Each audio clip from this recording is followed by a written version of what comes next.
Hello, and welcome to another edition of Kappa Comparison Picks Recap. I don't want to get Nora in here, believe me, but not tonight. But anyway, welcome to a recap edition of the weekly discussion of the UFC event, where I go over pretty much not pretty much, but every fight on the card. Hopefully with BC Dave. He just got home from work, so I'm letting him do his thing and get ready for this. I don't know. He says he needs a few minutes to do whatever he's got to do. But we're gonna go over the entire card after watching the weigh-ins and face-offs, and I'm gonna show you throughout the week who the cappers picked, who I picked, and we're gonna make a couple three-leg parlay bets. This is an interesting one. There's Dave. Here, let me get him in here. Hey, buddy, there you are. Sporting the Bulgarian cowboy shirt. I like it. I like it a lot. Hey, we gotta give props to the old Bulgarian guy. That's right, fellow mod. He's proud that we're mods. He's also got some health issues. He's got to go in the hospital for some expensive MRIs. And yeah, this reminds me how thankful I am where I live and the opportunities we got. And thoughts are with you, Vlad. Hope everything works out well. And yeah, he said maybe he has some like nerve problems or something. He doesn't really know. Nobody knows. I guess I don't know. I'm sure he'll pull through it. It seems like he takes care of himself. He eats healthy. He's always training. He's a pretty healthy guy. You know that. Probably healthier than both you and I, considering how much we do this on Fridays. But anyway, so did you get a chance to look through the weigh-ins at all? I haven't had a chance to check out the weigh-ins. I'm just going to put it up right now. I guess the only person that missed weight was the curtain opener, Jonathan Martinez, and he looked sucked out. He's gonna lose. I'm gonna double down on that. But anyway, we might just get into it since that's the first fight on the card. Go ahead and pull up your stats. I'm gonna just start discuss. There's only 10 fights on this card, so this show should go pretty quickly. But I've been drinking since, I don't know. I'm drinking Amstel Light tonight. You know what? I was gonna get a Newcastle Brown Ale because of all the British guys. Oh. But then I was like, you know what? Newcastle's made by Heineken, and so is I do believe so is Amstel. And I'm trying to watch my calorie intake, so I went with a light beer. But anyway, look at you. Hey, are there any Russians on the card? Not that I know of. There's a Lithuanian. Oh well, I'm gonna look for the Russian on the card. And there's a German, Zawada. There's a couple.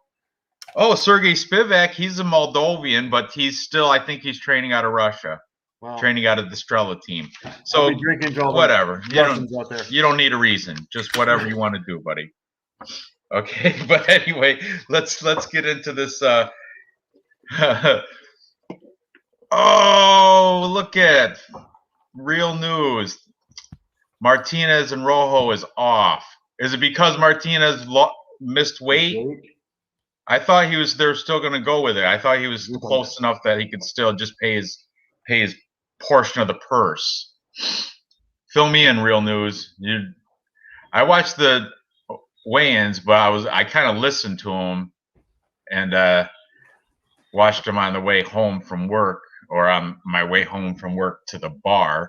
But yeah, well, that was my stop off before I came home. All right, that's fair enough. Yeah, it was late lunch. It's Friday. But yeah, I guess Martina, I don't know. It's still listed here on Tapology, unless maybe I should refresh my page or something. But all right, if Real News MMA says it's off, I guess it's off. So I guess we'll just go past anyway. If it was not off, let me see if it's over the past hour on Twitter it broke. That's where I saw it. Okay. Because it's on Bet Online too. Marcelo Rojo plus 144. Ooh. And I can I'm gonna straight bet it right now just to see. I already did. I already put man. I already put him in a parlay, a couple parlays, and I think I made a straight bet with him. I'm gonna see if I can put him in right now, just to see, you know. They'll pay me back my money if it is off anyway, right? So no harm done if it's off. Okay, martial arts, MMA, UFC Vegas 36. Marcelo Rojo, he's still on here, plus 144, $20. Let me see. That's $20 is a unit for me. Success. I managed to make the bet, so whatever. If it's off, it's off. Whatever. We'll still cover it just in case that's fake news, you know. So, and plus I'm prepped for it. So Jonathan Martinez is the underdog here. I mean the favorite. I think it just said minus 140 if I just 164. Close enough. Record of 13-4. He's coming off a loss to Davy Grant, though. Davy Grant's not the best fighter, and he got knocked out in round 2. And today he looked like shit on the scales. He was sucked out, dehydrated, absolutely hot garbage. And that's when I was like, Marcelo Rojo is the spot to play. He's a parlay piece, all that. But I guess this is off. Who'd you have before you found out this was off? Were you taking Rojo? I had Rojo to start off with, and I still see it on. I mean, I don't. Yeah, me too. I just bet it again. So, Marcelo Rojo's he's coming off a loss, but it's to Charles Jourdain, who is also on this card, who I'm going to take. But I'm going to show you. It was kind of close. The capper picks. You could see Rojo edged him out, but only by a couple. You know, Jonathan Martinez had a couple people, had all the boys from Perfect Parlay Pursuit, all 3 of them, and Fight Night picks Craig Allen, the older brother.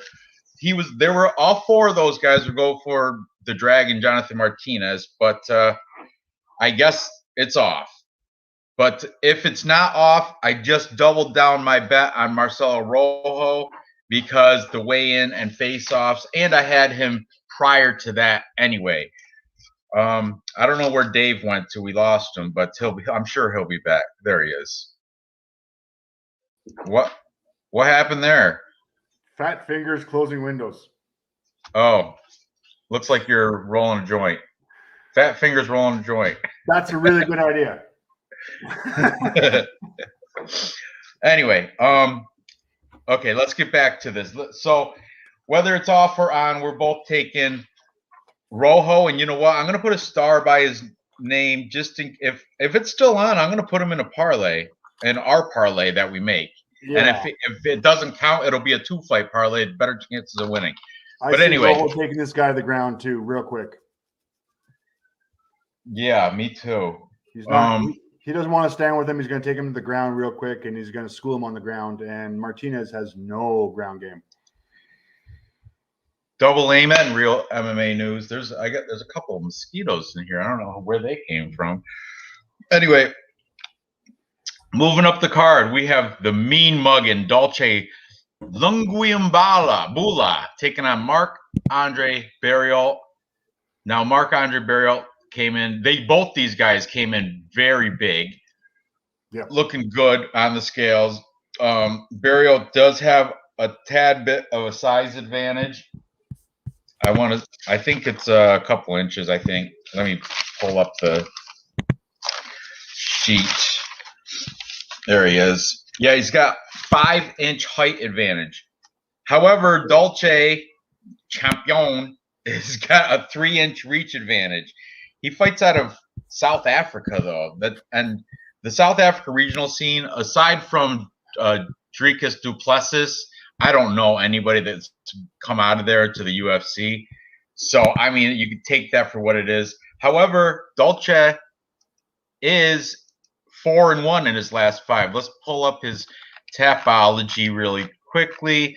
He's got his most recent fight is a win against Marcus Perez, and he lost to Magomed Ankalaev. That's not Magomed Ankalaev is like 11-1, so not a bad loss. He beat Daquan Townsend. That's a good victory. And then before him is just like Andrew Van Zyl, never heard of him in the EFC. Stuart Austin, I have heard of him, but I don't really know anything about him. Alan Boudreaux, that's the guy that fights out of France. Yep. Beat him, but Alan Boudreaux's been getting beat by everybody, I think. Aside from him, I don't know any of the other people that are on this list because they're all out of that EFC Africa, that's a South African promotion. So aside from the EFC, what does that stand for? Let me see. I think it's something like it's Johannesburg, South Africa. I think it's like Elite Fighting Championship. But they've actually got some decent fighters in there. I mean, they got some decent. I mean, the EFC has some tough guys. They're not pushovers, that's for sure.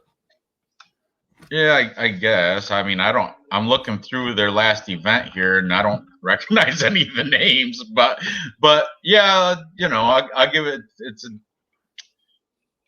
a overseas. I don't. It's not in my top 10 regional scenes. I'll take the 2 Philly scenes over that, and I'll take KSW, Cage Warrior, all that.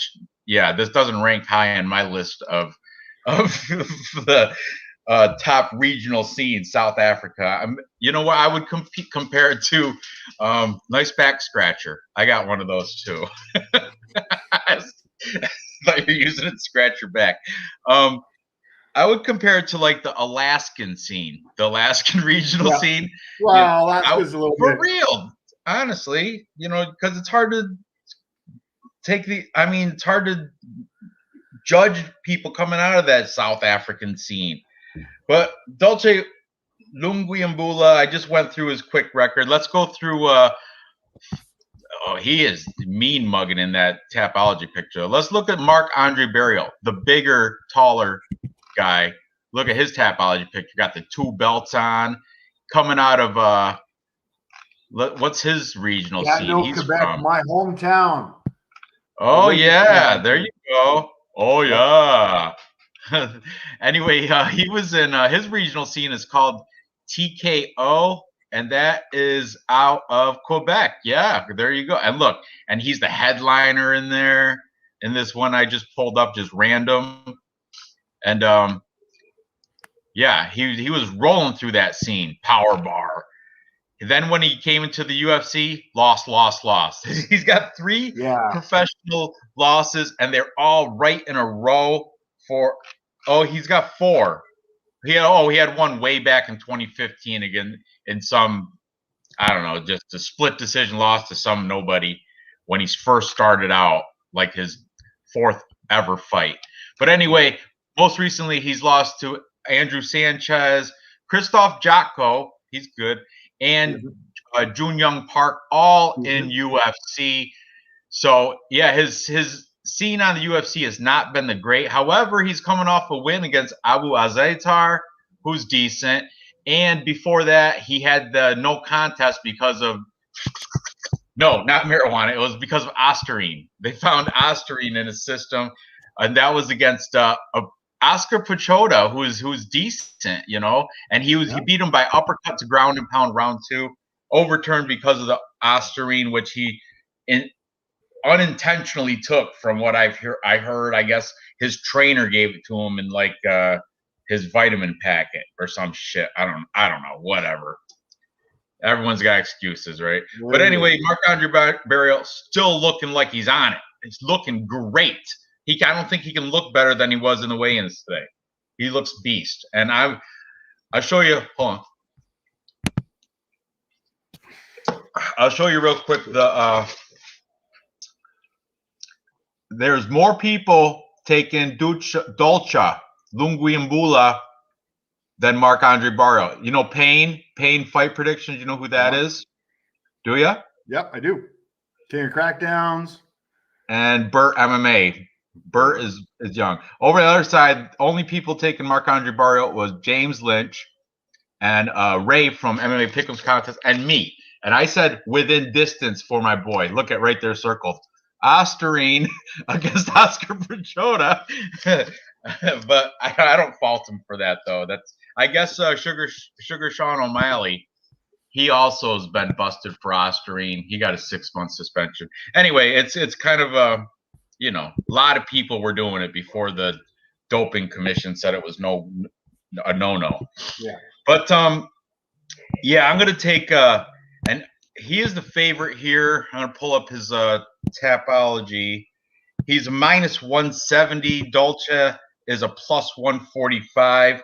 I got him within distance if I prop it out. But what's your and I've already picked him within distance at +175 because plus money, But what was your take on this fight? I don't even know. So this is it. So Dolce, he's 11-2. He's 36 years old, so he's quite older. But he's only been fighting since 2014. Looking at his record, and I have seen him in a couple stats or in a couple fights in that South African card. I have a feeling that this is going to go to the ground and it's going to nullify Burrell's skills. Stand up. He does not need to stand and trade with this bigger man. He's going to take him down, and he's going to use his reach on the ground to try a sub, to ground and pound, to do things like that. And I've seen him fight a few times, and I like him. And he's actually one of my locks of the night. I'm going to fade the Canadian. And sorry, guys, I apologize. But yeah, I'm definitely fading the Canadian on this one. I just want to know the Canadian has never been finished. All his losses were by decision. And like I said, 3 of them were his first 3 fights in the UFC against, all 3 of them you could say are pretty 10-4, 20-4, and 10-4 are the records of the guys that beat Marc-Andre Barriault. Now I don't really, I'm good. I'm glad we're going different ways on this. Yeah, we're off on this one. And to be perfectly honest with you, I'm not a big fan of Abu Azaitar. I'm not impressed. I mean, I realize he won by ground and pound in round 3. Barriault beat him, but the guy doesn't impress me. I'm not. Let's see how many times he's now. This your boy Dolce. He's only lost twice. Okay, he lost way back in 2015. He got rear naked choke in round 2 against Norman Wessels.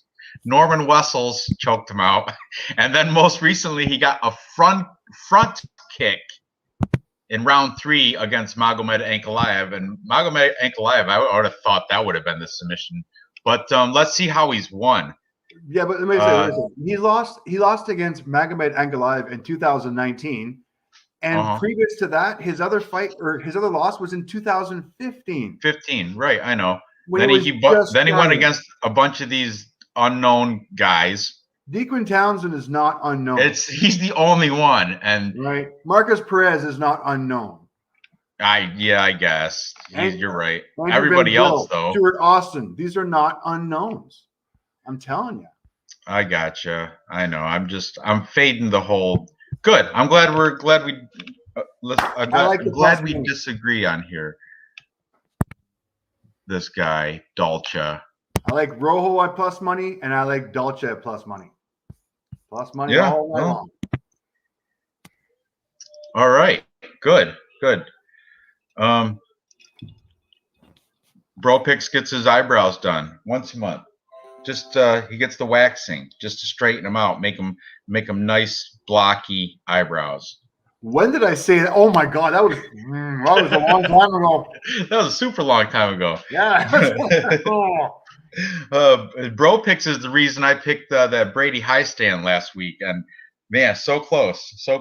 But anyway, let's moving on. What's next?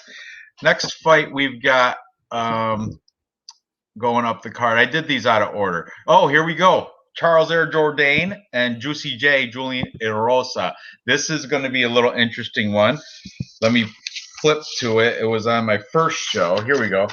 Charles Jourdain is the favorite. I think he's yeah, it went down. He was a minus 200. Now it's a minus 181. So get him now, or if people that waited, good. The people taking Julian Erosa should have took him earlier because he was at plus 170. Now he's at a plus 156 in my book.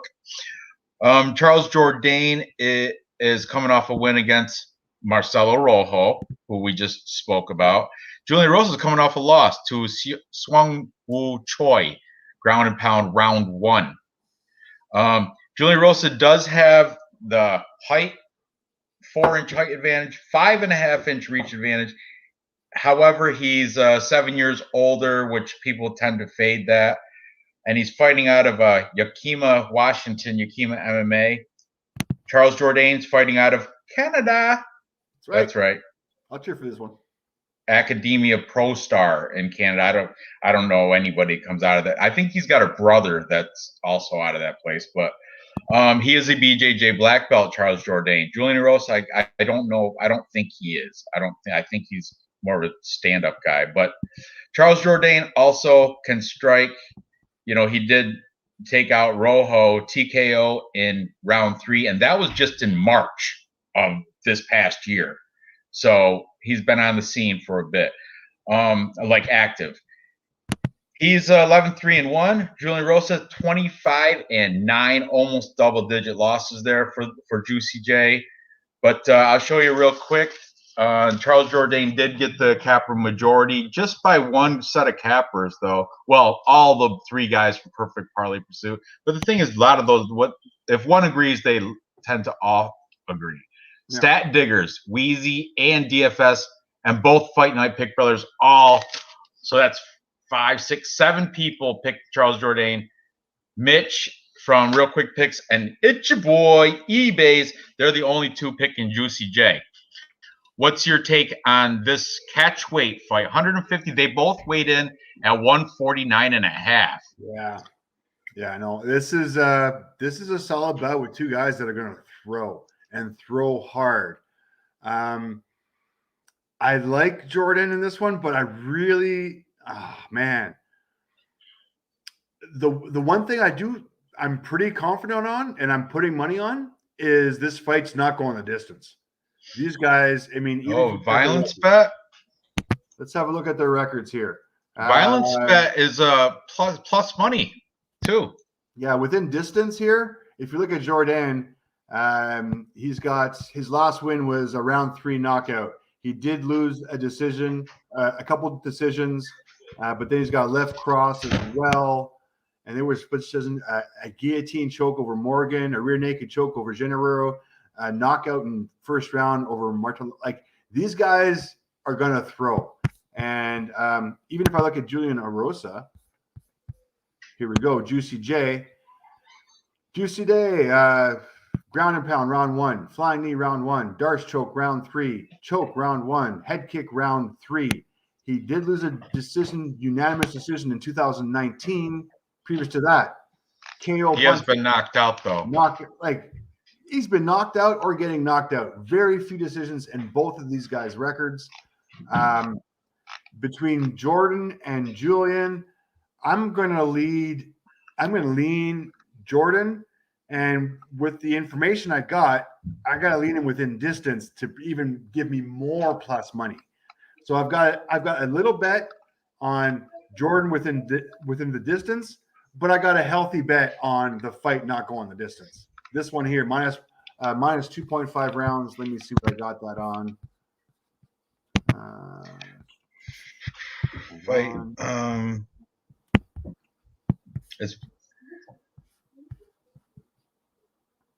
Fight go the distance. Goes the distance. Oh, you're the minus 200. I can't do that. Minus 200. So yeah, that's a negative number. Okay, that's not good, Vlad, why don't you pick something tough? All right. Like taking a female fight saying, I see it going to the distance. I see it going to decision. Well, it's a female fight. So yeah, Vlad, it probably I pick over 1.5 rounds. It'll be a female fight and he'll go over 1.5. I'm like, well, no shit. That's like minus 400. Let me see what we got here. I want Jordan within distance. What do you got for those props? Oh, that's still a minus number, I think. Charles Jourdain wins inside the distance. Yeah, that's minus 200 still. Let me see. Fighter wins inside. Oh, it's a plus 105. That's Plus your plus 105. money right there.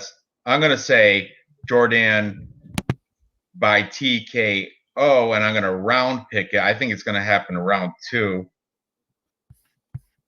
Well, let's just see is there just method? You have to method and round it. Yeah, I mean that's what I got too. I got method of victory and double chance. Method of victory, double chance? No. Charles Jourdain, round 2 by KO, TKO, DQ, plus 750. That is going to be that's what I'm doing.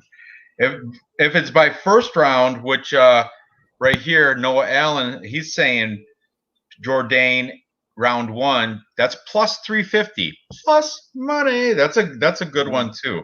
But I don't know. I think Juicy J has a little bit of pride, and I think he's going to survive round 1 just by being the taller, lengthier fighter. So that's why I'm picking round 2. But I'm siding with Jourdain. And you know what? That's a solid parlay piece for me too. Little star. I agree. That's what I was going to suggest. Yeah. Now, what I like and what I'm going to put money on is Charles Jourdain by TKO, DQ, or submission plus 110. We're still plus money. Yep. As long as it's plus money, I'll allow it. plus 110. So far, all my bets are plus money. Every single one. Yeah, I don't believe in making negative money bets. I can't. It goes against everything I believe in. Okay, moving up the card, we got Dalchos plus money. We got the plus money. biggest line or wide line on the card, the chalkiest fight on the card. Jack Shore versus Lyudvik Shalonian. I don't even want to put this in a parlay because the odds are so horrible. Right now, Jack Shore's a minus 650. That is so disgusting. Lyudvik Sholinian. Lyudvik Sholinian. Plus 425 on this boy.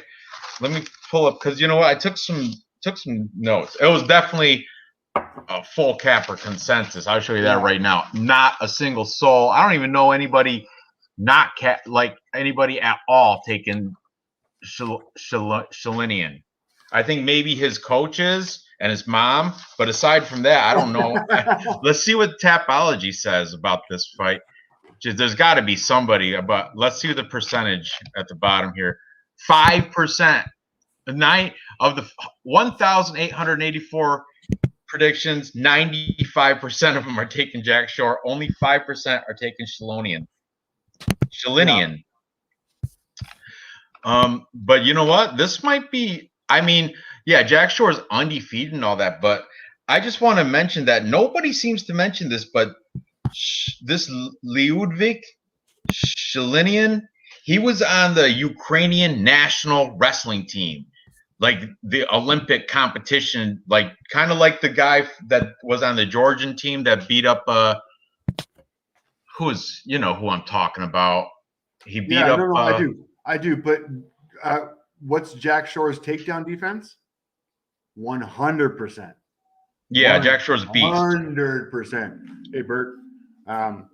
Yeah. Yeah, I think the line shouldn't be this big though.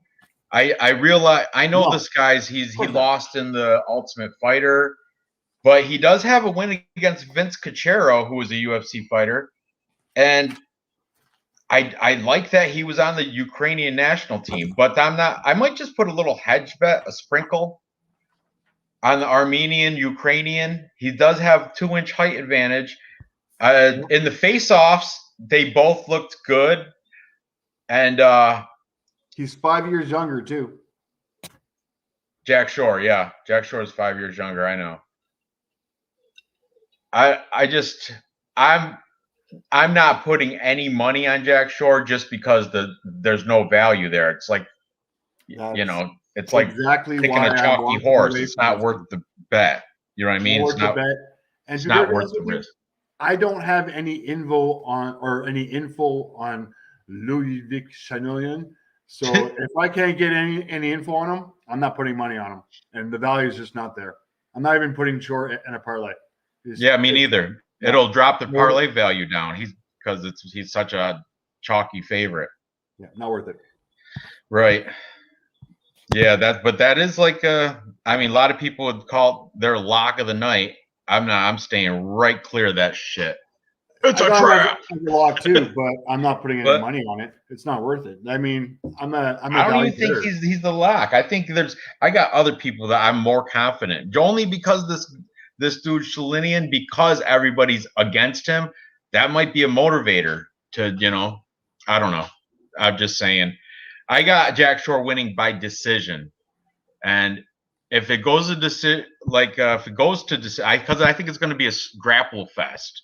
There's going to be a lot of ground time on both these guys. So it's going to, and if it goes to decision, it could be the trap. It could be the Vegas trap. You know what I mean? Like everybody's got Jack Shore. Everybody's putting him as an anchor in their parlay. Everyone puts him as the lock. Just one split decision, one judge that gets a wink from bookies from Vegas. One judge getting the wink from Vegas okay, I got you, brother. And Lyudvik by split decision. Every single UFC event has had one of those poor judges' calls. Every single one. Yeah, robbery. This could be it because there's so much money on Jack Shore. This could be it. It could be the trap. So that's a stay right away from that. Okay, moving up the card. It was a long time to say we're not betting on that one. What's that? It was a long time to say we're not betting on that fight. Yeah, I know. Hey, speaking of fights we're not betting on, next. What's that? I said, next. Speaking of fights we're not betting on. I am betting on this one. Ji Young Kim versus Molly Meatball McCann. This prelim bout is the flyweight fight between these young women. Ji Young Kim supposedly has a 10-inch reach advantage, but when in the face-offs, man, Molly McCann looked beast compared. She's so much thicker, and Ji Young Kim, I know she's Korean, and I should be taking my fellow country people, from my homeland, but forget it. Molly McCann is Canadian. Don't say that. She's a slight favorite, Molly McCann, the Brit. She's part of that whole. I made a all UK parlay, by the way, just for shits and giggles. Put every UK fighter in a parlay. They're all favorites though. Every single one of them is a favorite, by the way. I think the UFC. This was supposed to be in. Like you told me, it was supposed to happen in England. Yeah, I did. And I think they were trying to make it so that British people would win in front of their home crowd. But now that it's in Vegas, that throws in a little altercation to their plans. But anyway, despite that, I still made the full UK parlay. And here I am on Molly McCann over the Korean Ji Young Kim, despite her reach advantage and everything. You know why? Because Molly McCann goes for takedowns. And even if she doesn't get them, she goes for them. And this Ji Young Kim has crappy takedown defense. Yep. So, really bad. Molly McCann averages 5 takedown attempts per fight. So that means she's going for takedowns on average, twice a round. And if she gets it, she's going to cover and she's going to have that ground control because Ji Young Kim's like a fish on her back. All she does is flop around and try. She doesn't have good stand up, good, pop back up.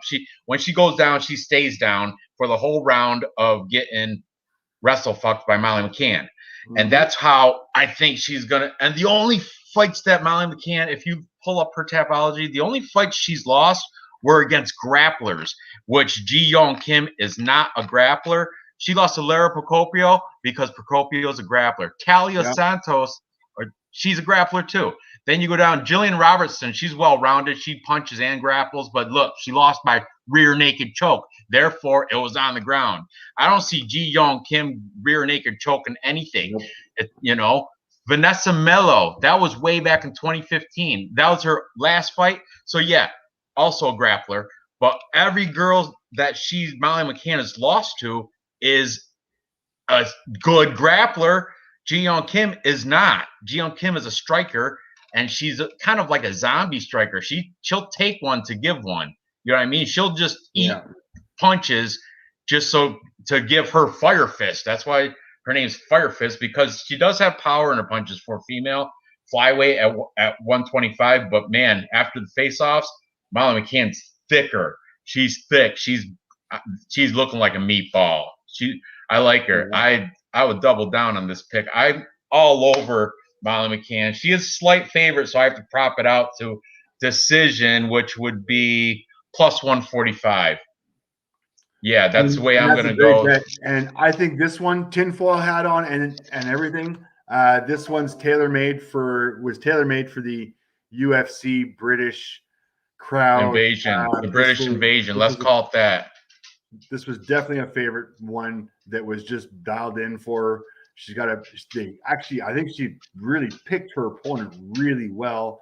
I think it's going to happen exactly the way you say it. Kim's going to take a couple punches. She's going to get taken down, and it's going to be a really wrestle fight. But Molly McCann will win by decision. Her hand will Hopefully we get some camel toe shots. That's the best part of these female fights. The ones that wrestle fuck. Hey, look at there it is. There it is.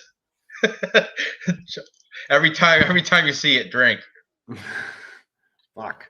All right. But you'll be drinking early because these fights start early tomorrow. That's what the 1:30 1:30 Eastern time. So what's that for you? That's 10:30 in the morning. I got Bailey's and coffee. I've got screwdrivers ready. I've got mimosas. I've got Caesars. Good for you. I make great Caesars. I bought jerky to put in the Caesars. I'm set. Functioning alcohol. Oh, here's another UK here. London Calling Parlay. This is Perfect Parlay Pursuit. They got Till, Aspinall, Molly, and Paddy. Molly and Paddy, they're in the same gym. Do you know that? They came. Yep. Yeah, they train in the same gym. That's Baki. That's a Smirnoff. He's drinking for the Russians today, right? Was it Smirnoff? What do you got? Yeah, Smirnoff. Look, it's empty. He's really drinking Crystal water or something. Crystal Park. Oh, you got a whole nother bottle. We're good. Like it. Like the vodka drinks. We're covered. And then you got to mix better. Less carbs in vodka. Yeah, but then you put. Oh, you're mixing with that. See, like I told you, I'm a diet guy. I gotta watch. I was gonna go for the Newcastle Brown Ale, but then I looked at the calorie count. It's like 140 compared to these. Same company, just 95 calories. So, well, here. But I was drinking vodka drinks at late lunch. It's 100 calories a shot, right, for vodka? So it's just no, it's less than that, I think, isn't it? I don't know. 200. But, how's bragging camp, Dave?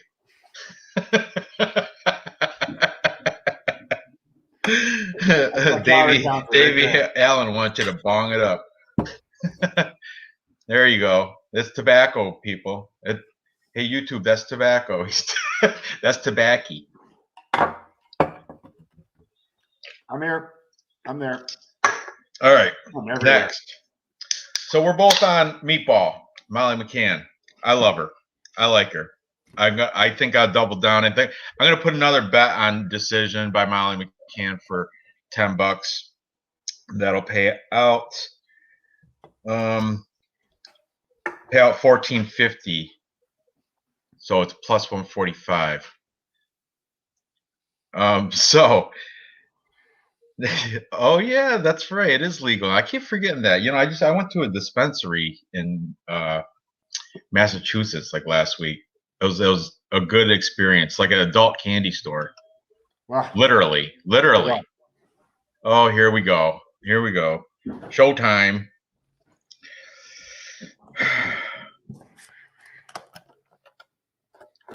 Take your pick. What are you doing? You look like a drug dealer right now, dude. Stop it. Go ahead. Take your pick. It's not legal to sell it. Well, that's I know, but that's what you look like right there. That's exactly what take your pick. Take your pick. What you got? What you want? I got edibles. I got liquids. I got vape. I got the green. I got the flower. Oh, you. All right. Where are we at? Let's move up the card. Yeah, look, I like Molly Mccann. I like her. I like the Brit. She's coming off two losses though, but still, like I said, against grapplers, not against a boxer that's not even that good. Okay, up the card we've got. We got the opener to the main card. Hey, I got notes for all this stuff now. Finally, we're on the main card. Good. Because this is the one. I got some upsets here. Right, like this one right here. Luigi Vendramini, the Brazilian-Italian stallion, taking on Paddy the Baddy Pimlet and that hype train that he comes with from Cage Warriors. Paddy the Baddy, this is his UFC debut, as you know, taking on Luigi Vendramini, who is coming off a loss to Faraz Ziam, majority decision loss. I didn't know. I've been saying Luigi Vendramini's been training out of the constrictor team in Brazil.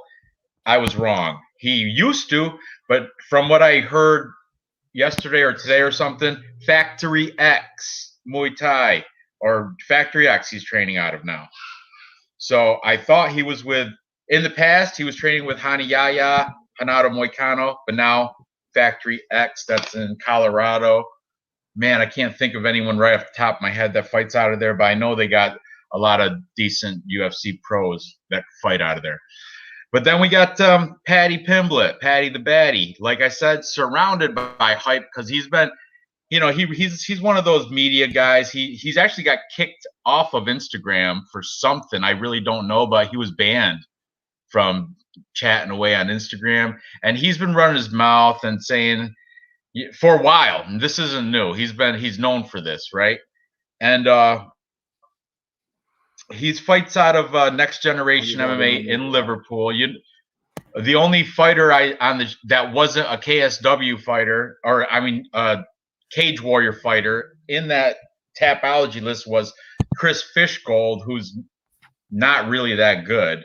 But anyway, Paddy Pimlet, you watch his highlights, he does those flying triangles, like he'll out of nowhere, he'll just jump up and get a triangle and choke on you and bring you down to the ground. And they're fast, they're quick, they're very enjoyable to watch. That's why he's surrounded by his hype train.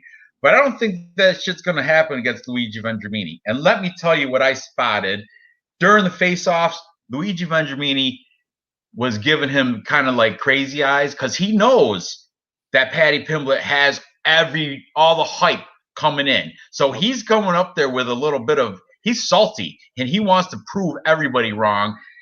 Despite coming off the loss to Ziam or Ziam, however you say his name, Luigi Vendramini, he's looking for blood. He wants a little redemption. He wants a little respect. And Paddy Pimlet, he's not going to give it to him. So Vendramini is going to have to earn it. Paddy, this is going to be a killer fight. I'm taking the underdog here. I'm going to pull up the odds. You sure about that? Plus 132 for Luigi Vendramini. And Paddy Pimlet is a minus 152. I'm going to go with Luigi Vendramini, get the upset here. I think he's going to bring it to Paddy. Luigi Vendramini, all his wins, all 9 of them by finish. Not one goes. If he goes to decision, he'll probably lose. because and plus the judging, it's gonna if it goes to decision, Pimlet should get because the hype, he'll get the nod, he'll get the go ahead. But that's what more reason for Luigi Vendramini to finish within distance. And within distance, I already bet it at plus 250. See that down there? Nice. WD plus 250 already. But what's your take on this? I know you're all about the baddie. Well, this is it. I mean, this little BJJ kid, Cage Warrior, doing his UFC debut. I don't know, man. Now, to be perfectly honest with you, he has turned down 2 UFC contracts. So this is his 3rd UFC contract that he's actually taking. But you know what? From what I've seen in his fights, he's got a lack of head movement. He's going to get backed up in the cage. He's going to get pressured. He's not a striker. Like, we all know this. This is blatantly obvious. He's not a striker, and he's going up against a guy who does exactly what Pimlet doesn't do. I mean, this guy is a wild striker. He likes to brawl. He likes to push the pace. I don't know if you watch his last fight, but he came out like a man possessed. This guy's kind of scary, and he's got TKO power as well. I mean, he can knock this guy out. I don't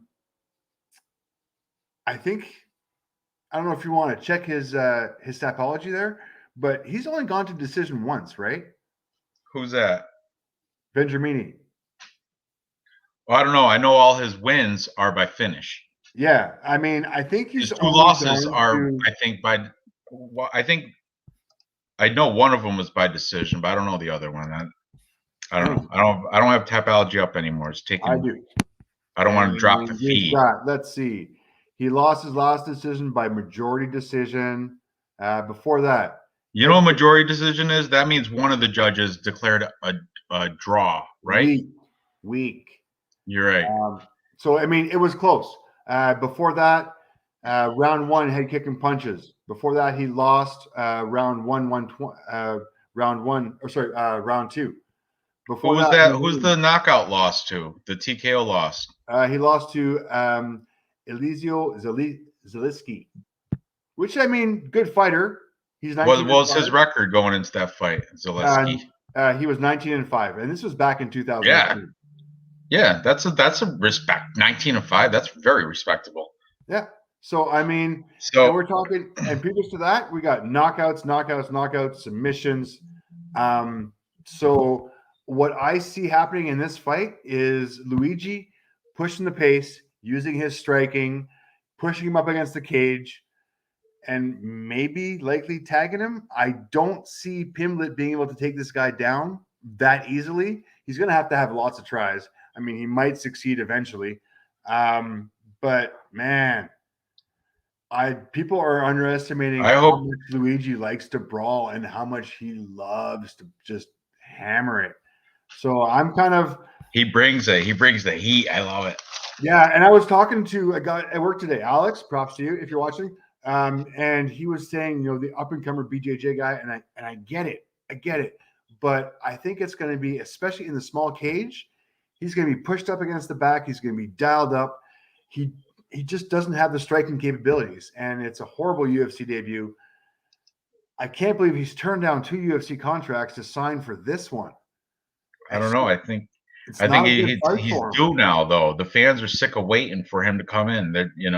And he's thinking in his head. I think he's seeing this as a favorable matchup. But I think if he goes in for a flying triangle, I hope he gets hit in the nuts. Boom!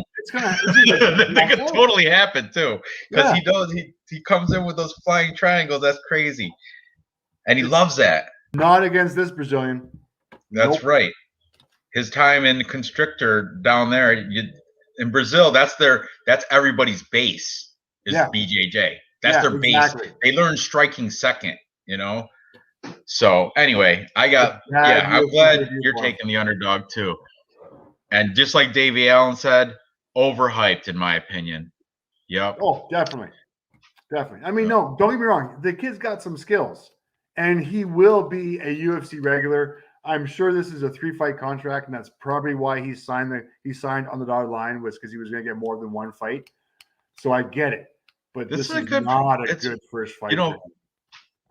It's a good fight. I'm still kind of on the fence, but I'm siding with Vendramini just because he's plus money and he's got that UFC experience. Paddy Pimlet hasn't, he's only seen Cage Warriors. Well, I'm not I'm not putting shade on Cage Warriors. Cage Warriors is a great regional scene. It's that, not the aside, like we were talking about the South African EFC earlier. Cage Warriors is double that, like, in my opinion. Yeah. Like, if you were to rank the regional scenes, Cage Warriors would be in my top 5. It would be like after UFC, like Bellator is not even a regional scene. That's like a global scene, right? Yeah. So I don't count that. Then you got the PFL, Invicta, and the LFA, which I don't think they're regional either. I think they travel. Don't they have different? They do. If they travel, like Bellator fights in Connecticut, and then they'll fight in like South Dakota or they travel the whole. But that when you call a regional scene, like the Cage Fury CF, that's Philadelphia. They always fight in Philadelphia, so that would be considered the Philly regional scene. You know what I mean? Yeah. Just like Cage Warriors, that's a UK regional scene. It doesn't. You're not going to in the United States, but you could see a Bellator event over in Europe. You know what I mean? Yep. So I got you. I'm following. So what I'm trying to get at is I'm not putting shade on Cage Warriors. I think this is a good scene, but it's not the UFC, and I don't think Paddy Pimlet knows what he's getting into with the Italian Stallion. Yeah. I think he's going to get friggin' owned, and he's going to have to find a striking coach real quick.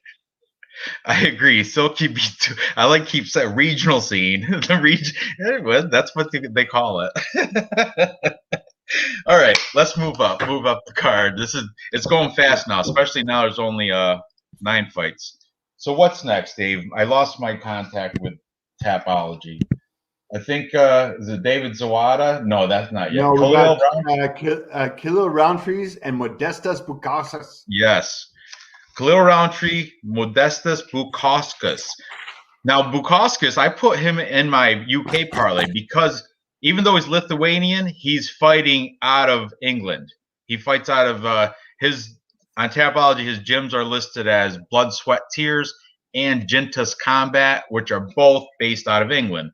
So in my opinion, he's another UK fighter, even though he's got a weird name and he's Lithuanian. But this guy, he's the favorite right now, minus 160, and 11-4, not bad. He's coming off the loss to Michail Oleksiejczuk by split decision, and he's 3-2 in his last 5. Not very good look, but he does have 2-inch height and 4-inch reach advantage over Khalil. Who you gonna get? Roundtree, the Warhorse. Yep. Khalil Roundtree had a very disappointing loss against Marcin Prachnio, a unanimous decision where he was the huge favorite. Everybody had him. Everyone had him as the like a lock for that fight. Marcin Prachnio, and that wasn't a robbery. He clearly won every round. So, but Khalil Roundtree didn't even look like he wanted to be in there. He was just going with the flow. It's like he lost his like will to win. He was just like going with emotions. It was weird. It was kind of like he lost before he even started fighting in his head. I think something was wrong. However, I just want to throw this out there, hot pointer I got in my research. He used to fight out of the Wanderlei Silva's facility in Vegas. He's now switched to Syndicate MMA in Vegas. Syndicate MMA, in my opinion, a much better training facility than the Wand fight team. So he may have flipped his mental and got his head back into the game, because that loss against Marcin Prachnio, it wasn't the same guy you saw that was training Muay Thai in Thailand. You know what I mean? is not the same Khalil Roundtree that was knocking people out in the first round. You know who he kind of – this might be another Kazak Al Hassan type deal this weekend for Khalil Roundtree. But no, I agree with you though. Don't make that face. I also have Modestas Bukauskas. I got him winning by decision. As you can see, the only ones taking Khalil Roundtree was Pub Sports Radio, Clint, and his buddy Matt Holt. And that's because they took a lot of dogs. I think they took the whole show I did, all the dogs they took. But Khalil Roundtree, he's still, I don't know, he could shock everybody, but I'm going to go with a safer bet. I know what I'm going to get with the Baltic Gladiator and Modestas Bukauskas. I liked how he looked in the weigh-ins and the face-offs. I'm all about him. I'm going to go with the Lithuanian here. What's your take on this? All right. Let's get this going. Roundtree. Give me some stats. 4-5-1 in the UFC. And let's be honest with you, he's actually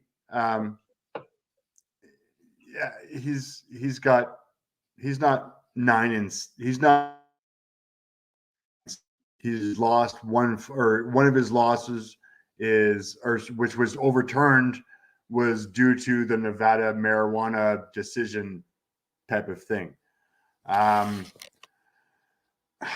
In his fight against Kudalaba, I watched some video. Probably the worst ground game in the sport. I'm not impressed. Like, he is terrible on the ground. Roundtree? Oh God, yeah. Yeah. Check out his fight against Kudalaba. Kudalaba kind of broke him open and explained exactly how to beat this guy. I'm not to interrupt you, but that Ian Kudalaba broke his mental during the face-offs. He like spooked. If you watch the whole lead up to that, he got him. He got under his skin. He got him. Doesn't matter. I mean, on the ground, Roundtree is like a flopping fish. Yeah, I'm just not impressed. All of his wins that I'm looking at, these guys all have cinder blocks for feet. Like, they don't have good movement. And the one thing I have noticed, and I don't know whether it's regardless to his age, but I guarantee you, Roundtree will come out and win round one easily. Round one, he will start to gas in round two and will have nothing in the tank for round three. This has happened a lot of times. So he might get lucky in round one, tag him, but definitely after round one, I'm looking at this as a live bet. I'm gonna have Bet365 up live betting, and if it makes past round one, I'm going heavy and hard on Bukauskas. Heavy and hard. Now, Bukauskas, 1-2 in the UFC. The one thing I don't like about him, he got KO'd by Crute. He got knocked the fuck out by Crute. Jimmy Crute, yeah. Yeah. But, I mean, he's got good movement. He's got a 4-inch reach advantage. If he survives the first round, I think he's got a really good chance. I mean, these are two kickboxers in the ring going to go friggin' smack at it. So I hope Bukauskas takes it to the ground. That, like you said, he'll have the advantage down there. The key to win is to take him to the ground. Now, let me check his stats for ground game. Hang on a second here. Oh shit, I had it too. Yeah, we're not big on takedowns on either way, but he does have 100% takedown defense. Probably a small sample size, though. Really small sample size as far as my UFC stats go. So as far as I'm concerned, I'm going to hold off on this one. I'm going to live bet it. Roundtree is respect, powerhouse in the first round. I get it. I think he's going to fade in the second or third. On my Tapology, I've got Bukauskas finishing it in the third round once Khalil has just no gas left in the tank. But two kickboxers in a small Vegas ring too. Don't forget the small Vegas ring. That means a lot. That means these guys are going to be striking. And if Bukauskas is smart, and if he can take Roundtree down to the ground, he'll flop for the rest of or for however long is good in the round. And I see the first round on the feet. Second round, Modestas is going to be trying a bunch of takedowns. Eventually secure a takedown. Third round, completely on the ground. Really boring fight. Khalil will probably survive. He's a tough mofo. So you think decision? I'm thinking Bukowski's decision. Not the most exciting fight, except for the first round. First round is going to be freaking awesome. I mean, and Right. when Bukowski survives and doesn't get knocked out, then it's all I already put a bet on Bukowski's by decision at plus 400. I'm looking at it now, and it went down. It's at plus 350, but still a good plus number. Then I was looking at, because before you just flipped and said decision, you did say he should finish him after he's gassed in round 3. Now, if you get TKO round 3 plus 1,200, that might be worth a little bit of a quarter of a unit. Plus 1,200? 12 by TKO, KO, or DQ in round 3. I can see that gas tank rounding out too. I really can. Man, it's there to bet. But like I already put a bet on him for decision, so that I don't need to. I'm not going to hedge my method bet already with. But that I think it's going to go to decision. I think Khalil Roundtree, because he's a syndicate. I think they saw syndicate's a good facility. I'm telling you, and they saw his holes in his cardio and his. They might have worked on shit there, and I think they syndicate that's where I don't have it right in front of me, but there's UFC pros there. I know the girls that go there. Roxanne Modafferi, she's the syndicate. Woohoo! Roxanne. I met her. We have a BJJ place like half hour from me. I don't have time to go to it, but she went there before. I'm sure I can take anyway, what's that? I can definitely take her. I don't know. She got way better BJJ than you. Doesn't matter. That's for sure. Yeah, I got more weight and striking and nah. Yeah, you're slower. She has way better cardio than you too. I'll keep that. All right, we'll talk about that some other time. What about Martin Hamlet? Who's Martin Hamlet? Martin Hamlet. He was he's one of the guys that I don't know. We're both on Bukauskas, right? Yes. We're both on Bukauskas. I'm definitely not in round 1, but anything after round 1, I got him. Bukkake. You know what Bukkake is, Dave? Yeah. Yes. We have access to Pornhub in the Great White North.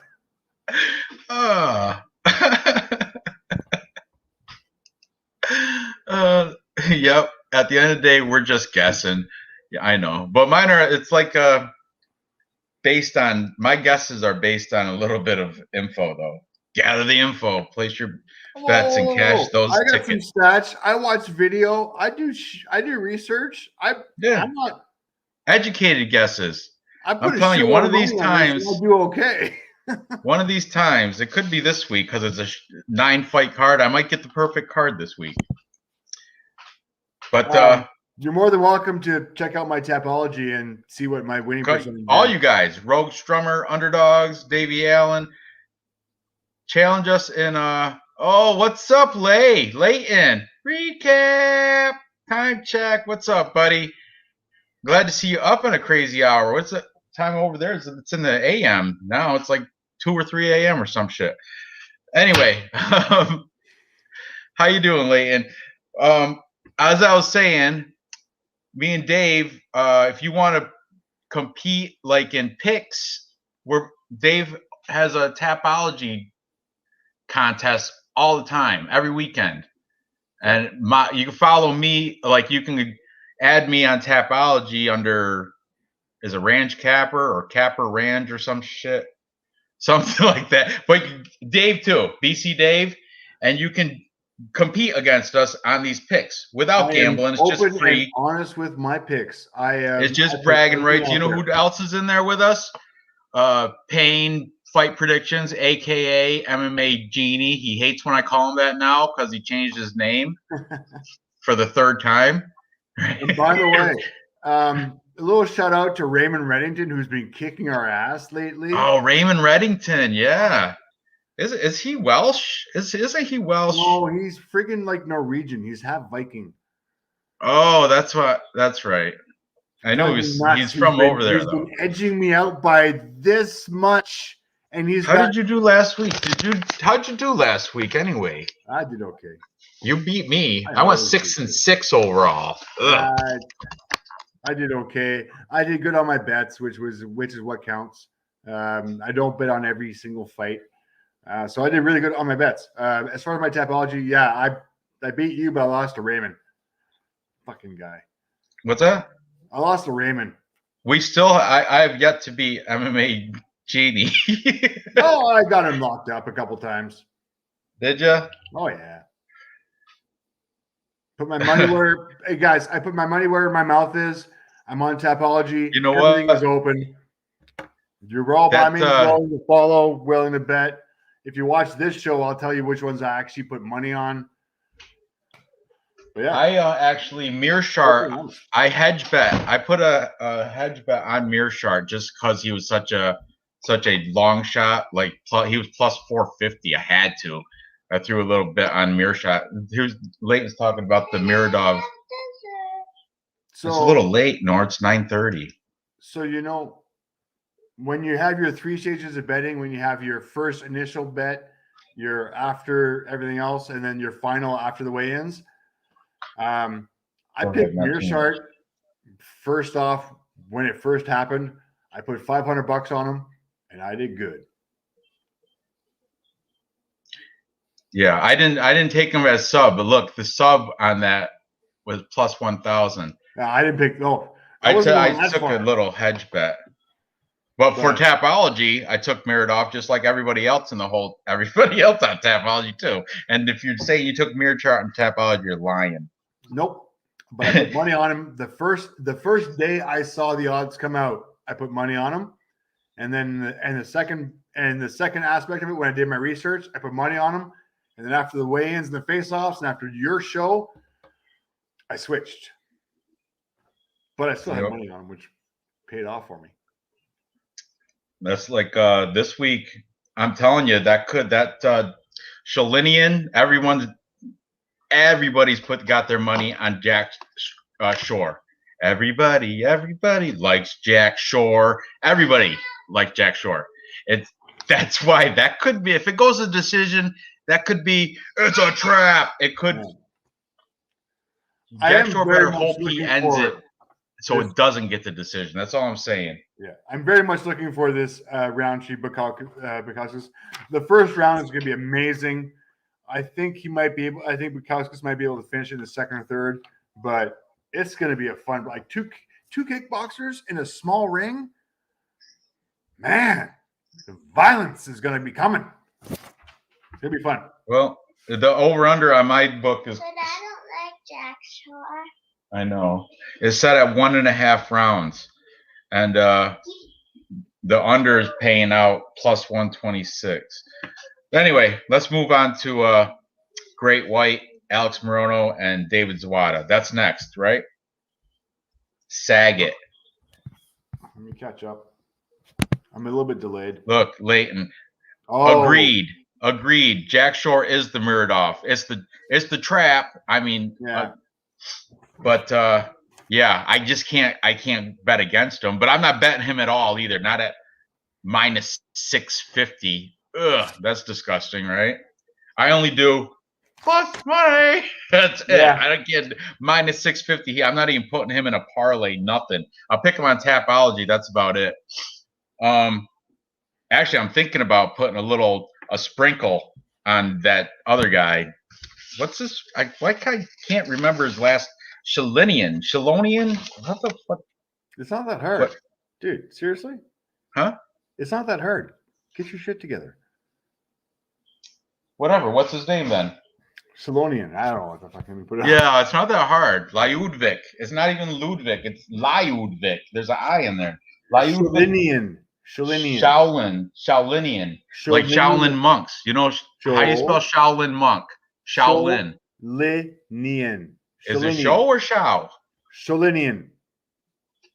Or Shaolinian. Like a Shaolin monk. Ludwig You Shalinian. know where he's from? You know where he's from? Don't look. I already told you earlier. No, I'm kidding. He's from the Ukraine. I don't recognize the flag. Well, I told you he was on the Ukrainian national wrestling team, which everybody tends to overlook. Right. They don't even. They're like he fights out of Ukrainian, like the Olympic wrestling team. That counts for something. That's not just.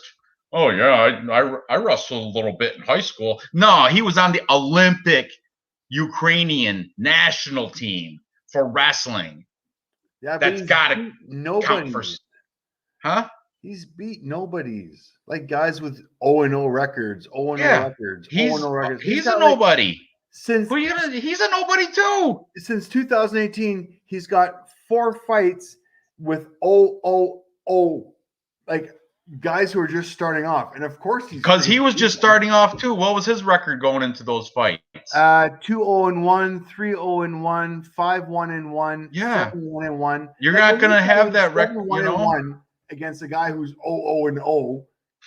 Yeah, well, I don't know. Okay. Talk to his agent. Tell him to get better fights. He's. I don't get it. Like you got to beat who he gets served. Who he gets served? Who's he? He's lost too, right? Who's he lost to? His agent got him that record saying he lost in the Ultimate Fighter. No, I don't get it. But on his pro fight record, he's only lost 1. Right? I don't get it. No, but to who? Who's he lost to? What's his guy's name?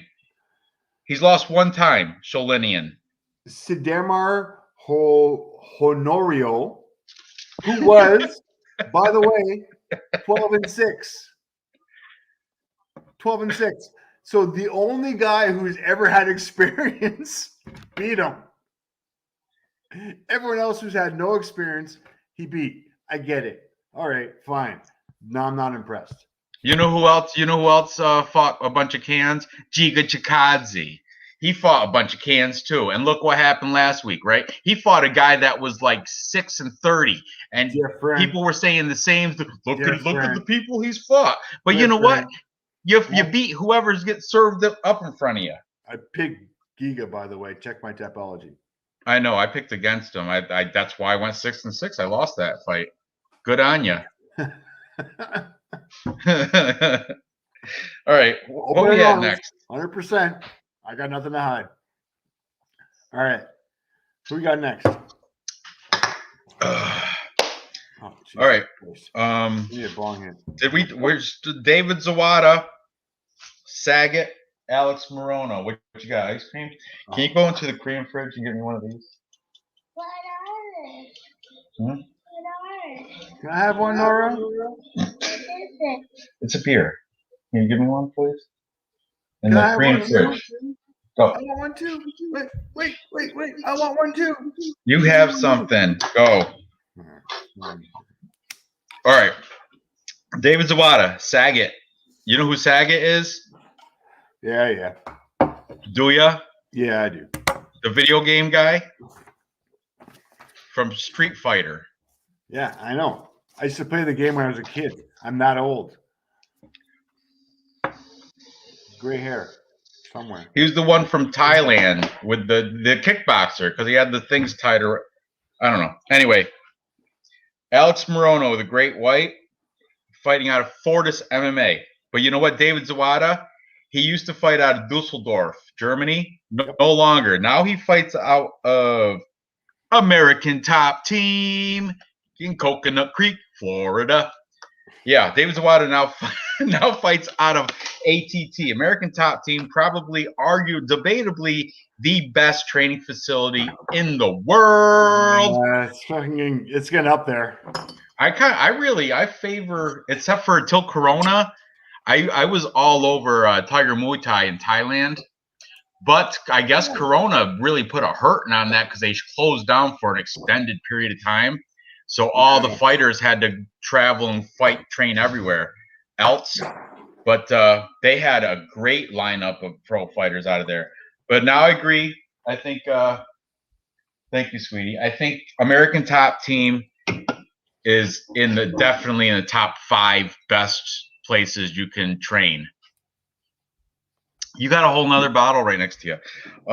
However, Alex Great White Morono trains out of Fortis 200 calories, 300 Fortis calories. MMA.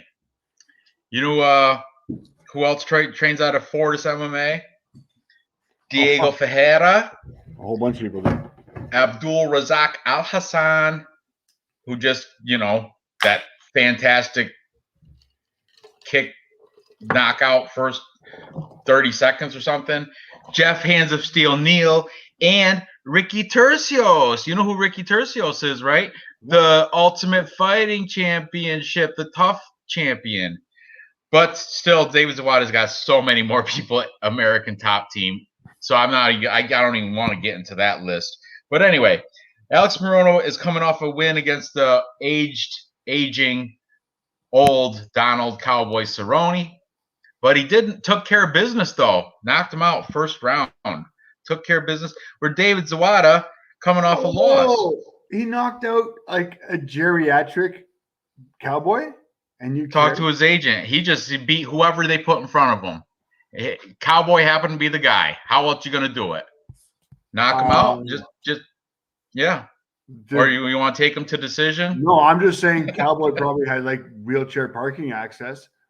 So he was good. I mean, he could drive right into the like the best parking spot. Cowboy is a legend. It was great. Yeah, I get it. I'm sure he took his walker. Legendary. He might take his scooter. His scooter from the handicap parking spot into the ring. Still, it's better than coming off a loss. All right. And David Zawada, he is coming off a loss against Ramazan Emiev. I don't know how you say it. Split decision loss, though. He can't really take much from that. Because before that, he had that fantastic triangle against Abu Bakar Nurmagomedov, my least favorite Nurmagomedov. But still, nonetheless, he did. That triangle was scary good. It was very, very good. It was great. Pretty. It was set up. It was tight. And it was first round, too. It wasn't after people were gassed. It was fresh. So this is going to be an interesting fight because Alex Morono, even though he doesn't show it, he is a BJJ black belt, too. He does have some ground game. He likes to strike, though. He likes to stand up, so that's where he keeps it. And I don't know. I'm taking Alex Morono here, despite it's a close, odded fight. David Zawada is a -101. Alex Morono -119. But it opened up. David Zawada was the underdog, so that means money's been coming in on him to make him a -101 now. He's still the underdog, but still, he's not a plus number anymore. No, and I mean, I get it. So Morono, all right, he beat Cerrone. I don't care about that. He does have a really high output. He does have good footwork. Both of these guys need way better head movement. They like not impressed. I don't know. Now Zawada, I think ever since he's joined the UFC, he's been fed to the wolves. He's been fighting guys that are way higher caliber than him. That triangle on Morono, that's in my vision forever. That was like slick. It was quick. They were dry. He got that locked in. It was impressive. Zawada also has some really good leg kicks, but he rarely takes guys down. Morono, let's be honest with you. This guy is a friggin' triathlete legend who's going to outwork. He's got those straight punches, that forward movement, and he brings in the volume. Like he really, the guy fights hard, and he's going to put up a fight every day. So I feel bad for Zwanda. I don't know, man, but I'm leaning Morono as well. But my guaranteed pick on this one, fight's going the distance. These guys are not knockout guys. This fight is going 3 rounds, 15 minutes in the judges' card. They are finished, guys. Like you said, that triangle happened round 1. Alex Morono knocked out Cowboy round 1. I'm just saying it could. I feel more confident picking the side than the over/under, to be honest. And I like Alex Great White Morono here, but in the defense of David Zawada, though, Alex Morono he does have some holes in his game. But I'm still taking him just like everybody else, except for, of course, Pub Sports Radio, because they always take the dogs. But everybody else, what's going on? Bleed MMA, Artem MMA Analysis, MMA Fortune Teller, and Greedo all taking Alex Morono as well. That's what that's how I do. That's, I'm going with the capper majority there. I'm taking Alex Morono, the Great White, and I think I got him in a parlay. I'm not confident betting him straight, but I do have him locked in a parlay with Vendramini and Bukauskas. This parlay right here, the whole sheet. I parlay every show, just so you know. Every show I parlay. So those are the 3 parlays for that. Moving on, yeah. Good way to go. 2-fight parlay. Look, pissed Martinez pulled out. So it is official. And you know why? Because he was so sucked out for trying to make weight and failing and missing it. And you can't recover. He don't even got a full day to recover because the fights are early tomorrow. So he would only have a few hours to rehydrate. And, it's kind of smart on his part to pull out.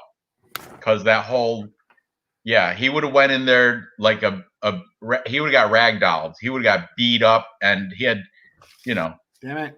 It was kind of smart for that. Cool. Noah Allen thinks Zawada catches Alex Morono in the first round. That totally could happen. It totally could.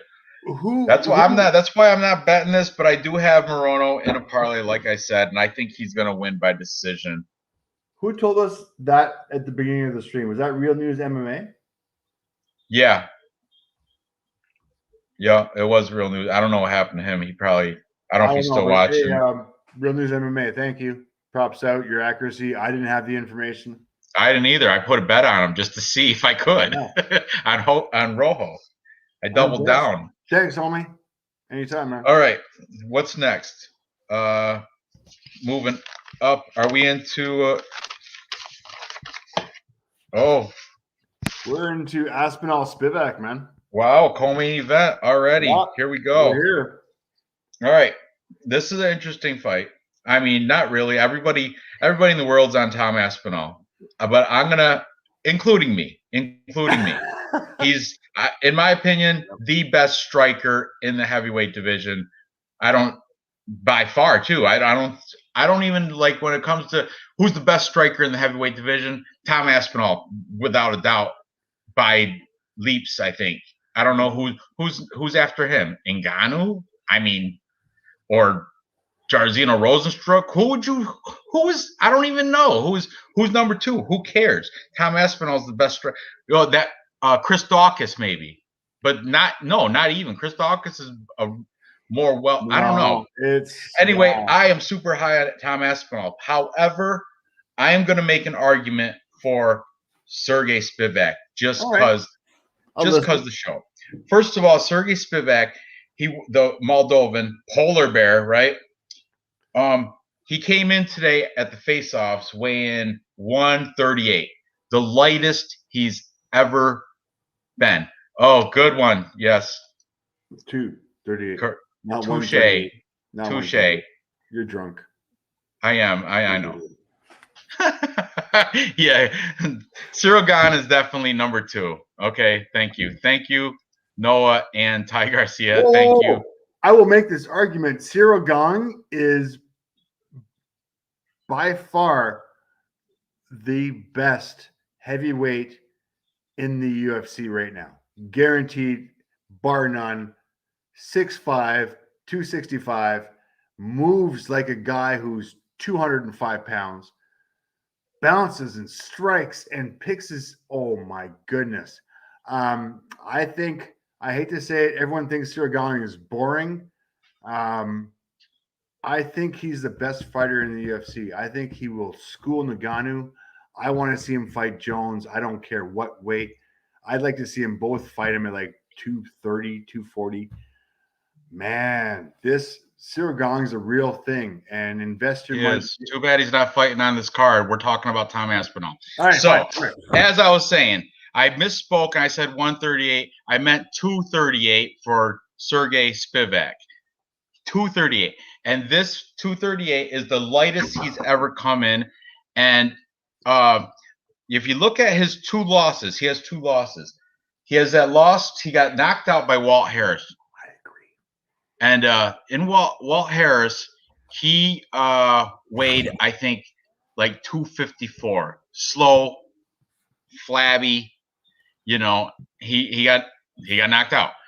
He rebounded, got a win against Tai Tuivasa, and then he got beat by Marcin Tybura, who is a beast. He does the. I'd like to see Marcin Tybura against like Romanov, you know, the other hammer fist guy. Ooh, That would be a great fight. But anyway, Sergey Spivak is better as he's getting like lighter because he's faster and his cardio is so much better. And I want to add another thing with his Sambo background. I know Tom Aspinall has the striking, and he's a BJJ black belt. He choked out Andre Arlovsky. That was his last fight, you know. So he knows how to fight on the ground. He's well-rounded, but mostly you see his striking. If Sergey uses his Sambo, and I heard, I can't verify this, but I heard Sergey Spivak's fighting out of the Strela team in Russia with Alexander Volkov and Maxim Grisham, who are great heavyweights. Alexander Volkov is, what is he, top 5, I think, right? Yeah, all right. Isn't he? Yeah, I think so. But anyway, Sergey Spivak fighting out of the Strela fight team in Russia with the Sambo background. I think this might be another, because he's another wide line on this. And everybody, just like what's his name? Just like Jack Shore, everybody that I've talked to, look, full capper consensus. Everybody that I didn't talk to, but yeah, everybody I've noticed, except for Hub Sports Radio, Clint, except for him, everybody else is all over Tom Aspinall. So this, I'm just, as I am also, but Sergey Spivak, I think I'm going to hedge bet. I'm going to put a little, I already did. I put a little half a unit bet on him. I had him just as an upset at plus 205. Right now he's plus 197. But I mean, just because, I mean, I don't know. I don't like, I'm not confident as I would. If Tom Aspinall was still fighting Sergey Pavlovich, forget it. Yeah. I would, all day. Yeah. But I'm just posing an argument for Sergey Spivak. I think the line is a little bit wide for him.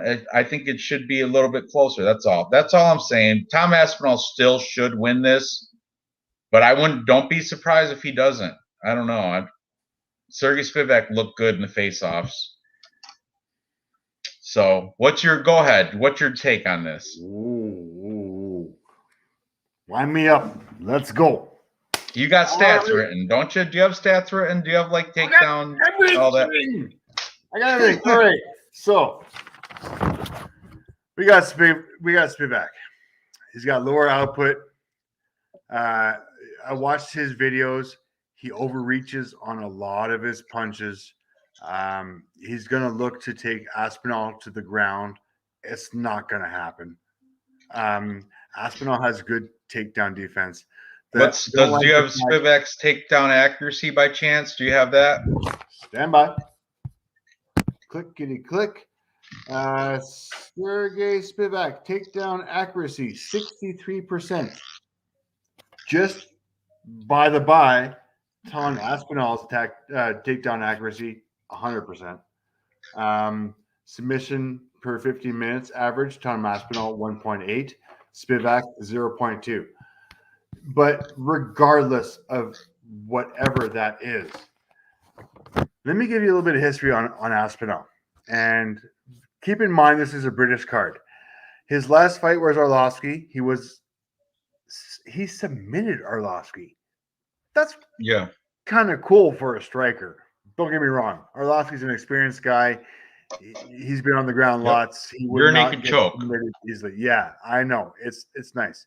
So when he first started his career, he could not find an MMA fight. So he turned to boxing, which turned him into a really good striker. And he's got the wrestling background, and he's got the he trains with Tyson Fury. Did you know that? Yeah, exactly. But in some England world or some England competition, he won the BJJ tournament, which was pretty friggin' amazing. Then his dad turned into an MMA coach. And that's when Aspinall turned to MMA. He's turned down UFC contracts twice already. Since he's signed, he's got 3 wins. He's not an idiot. I get it. His takedown defense is poor. It's questionable, but I still think that's what he's been working on. I honestly think inside the distance, KO, strikes or sub. I don't know which one. I definitely think Aspinall is going to win this. And don't get me wrong. The reason Spivak is, he's got a lower output and he overreaches. He really leaves himself open to a ground and pound. So his only way to victory is going to be to take Aspinall down. And I don't see Aspinall getting taken down by Spivak. And I get it.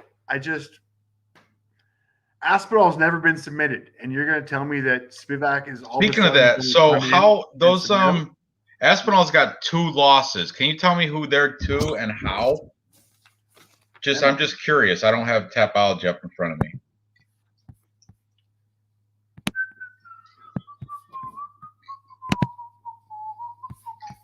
Aspinall's losses come. And when?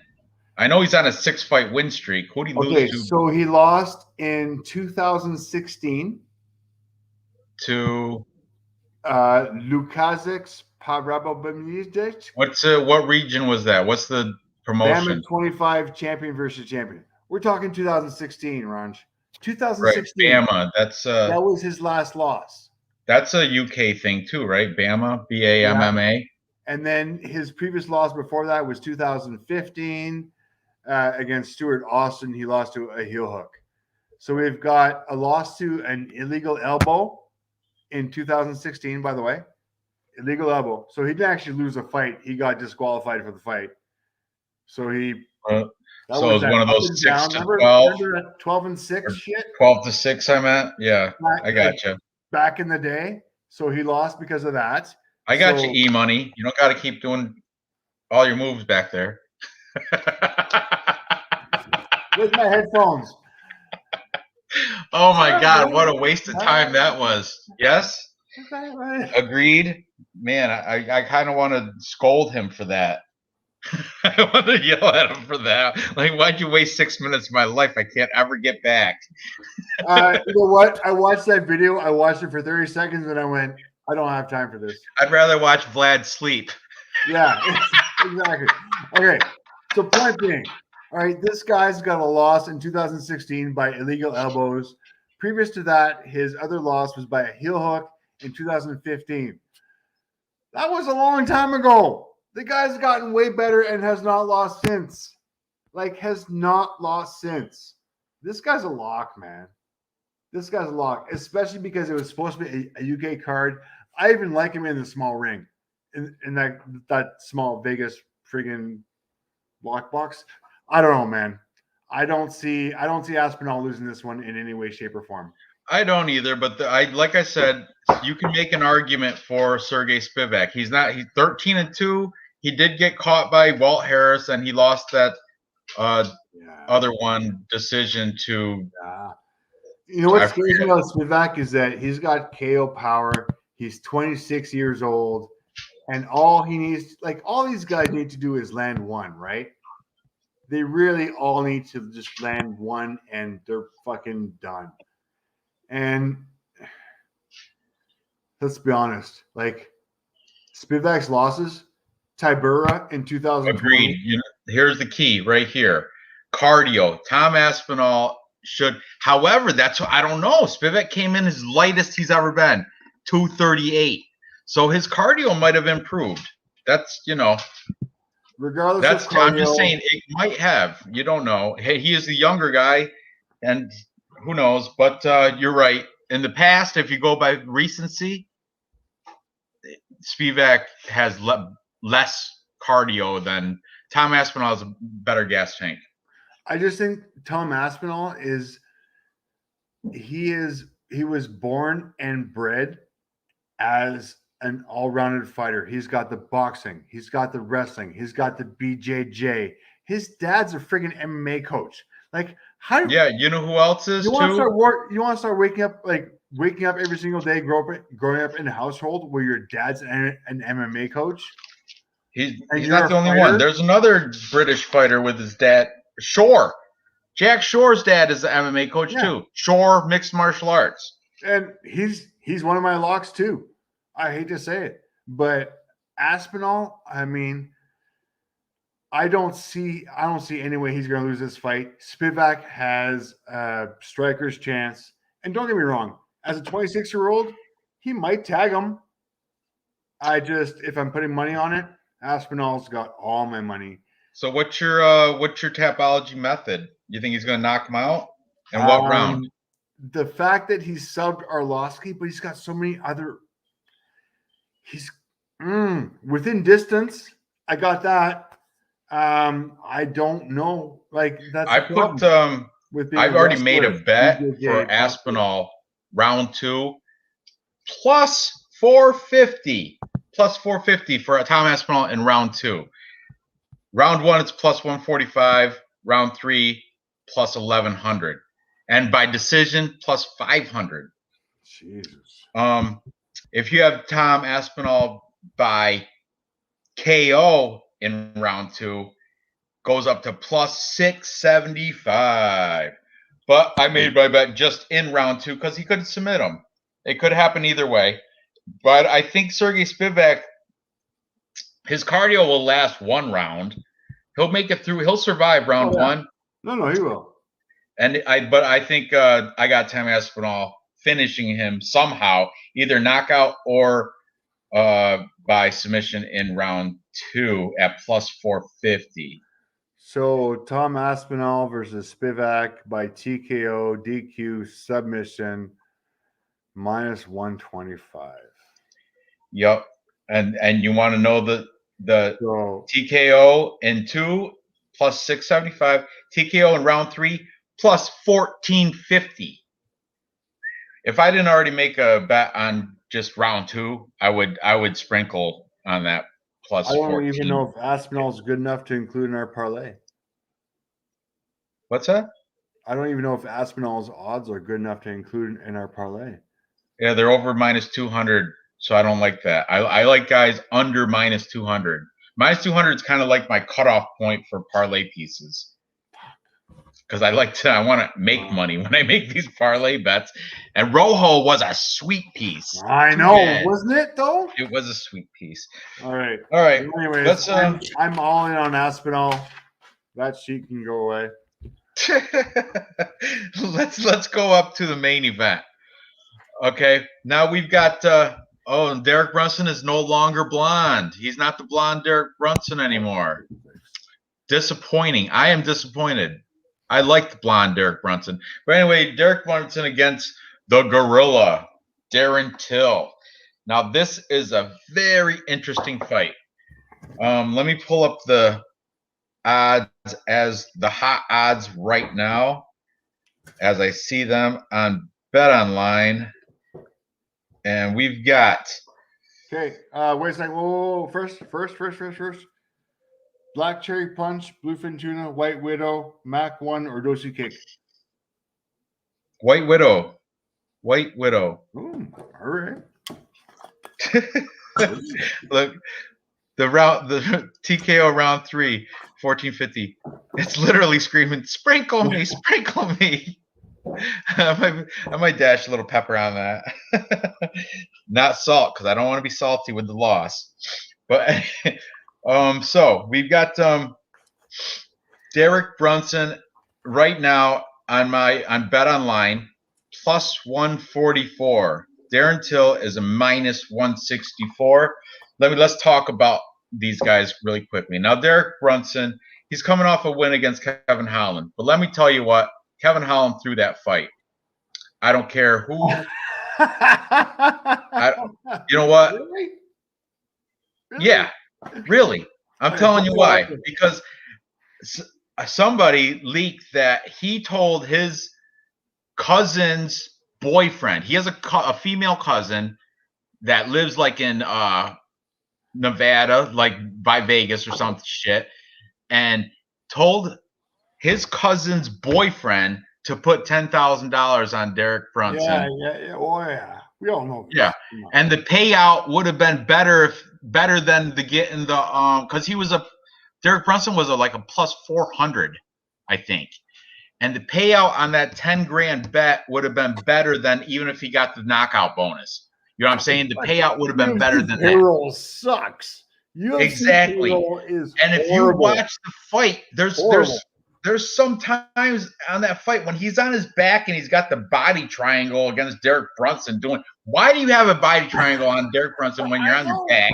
First of all, he's like talking, like, you know, I know he's one of those talkers. He talks during fights and stuff, but he was like, I dislike Kevin Holland because of that Derek Brunson fight. That is in poor. I hate that, but I believe it though. I think I don't think he gave 100%. That's all I'm saying.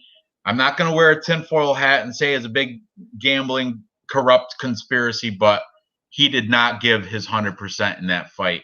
But Derek Brunson, nevertheless, aside from that, he's 4-1 in his last 5. Pull up his Tapology, and you can see that. And he's fighting. This is one of the key components, though, of this fight. He fights out of Sanford MMA. And Sanford MMA has Henry Hooft, who is one of the best coaches. If I was to rank the coaches, he was. Oh, man. That was my insight to everything, was the Henry Hooft, the coach thing. Like, thanks for taking the air out of my bubble. Oh, stop it. You got plenty. you got plenty of air in your bubbles. We got you take who we got? Faraz Zahabi. He's over at the one in Canada, the one TriStar. What is it called? Yep. And then we've got Eddie Cha. He's good. Eddie Bravo, of course. We got the Fernand Lopez over in France, the Cyril Gane's coach. Yeah.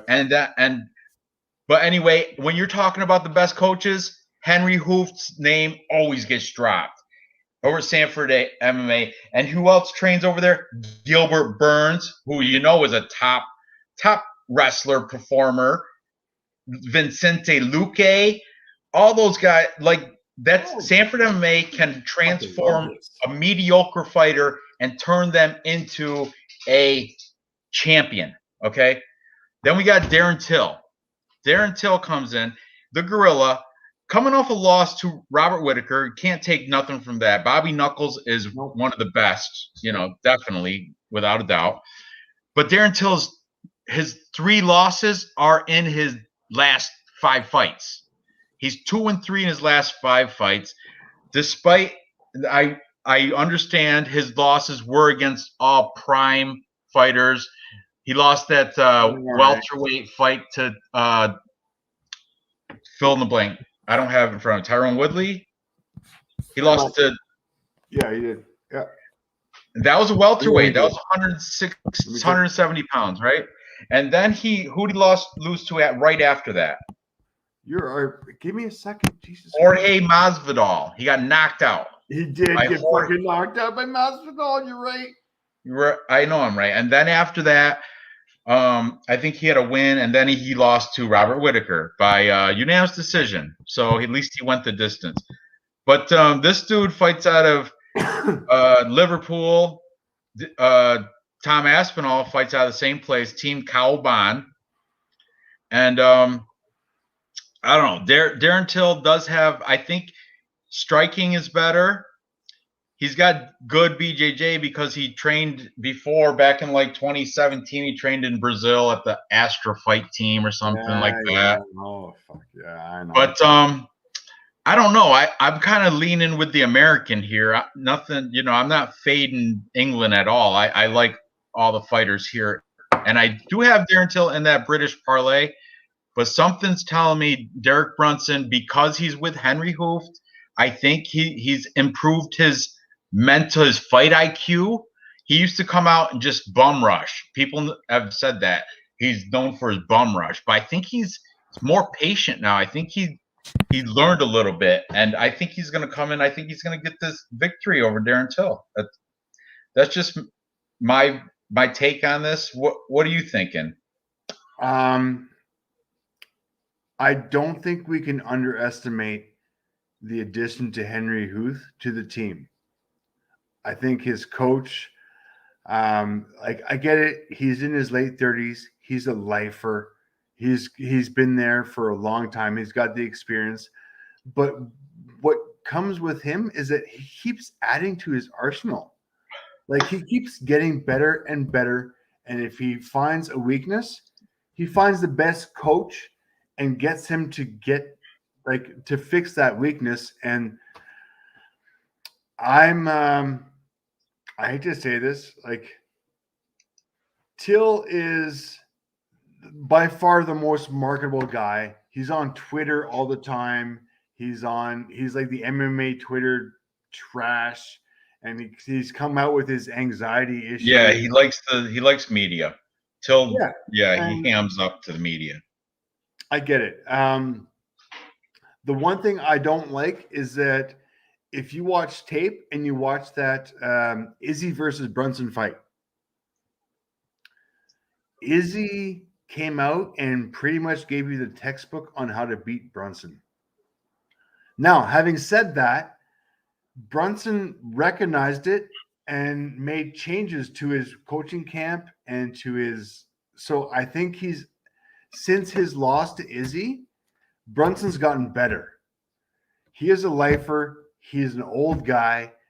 But the whole thing is with that, he is a fucking lifer. And he's got so many tools in his toolbox. And I can't fade the guy. Like, he's just got so much experience.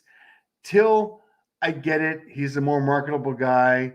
He's got the MMA Twitter shit going on. Even I watched him get with the mask thing and the gas station and the whole other crap and the. What? I don't know any of that. Oh, just follow his Twitter or his Instagram. No, just fill me in quick. What are you talking about? There's always drama. There's. What's the mask thing at the gas station? Tell me about it. Oh, he wasn't wearing his mask, filling up his gas in the gas station. Cop came over, pulled him over, asked him to put a mask on. And was that in England? Fucking yeah. And this was a long time ago. Doesn't even fucking matter. 2020? Yeah, doesn't matter. Regardless. It's just he's for a guy who's got anxiety issues, who goes on Twitter and who goes on, I mean, there's too much show, there's too much drama, there's too much. Well, I see Brunson focusing on what he needs to work on his career, getting the proper coaching, getting the proper things. And to be perfectly honest with you, I put $20 on him with a guy at work today just for the fucking. He was like, "I'll put $20 on Till." I'm like, you know what, motherfucker, Alex. And if you're watching, thank you. I hope you subscribe and help Ranj out.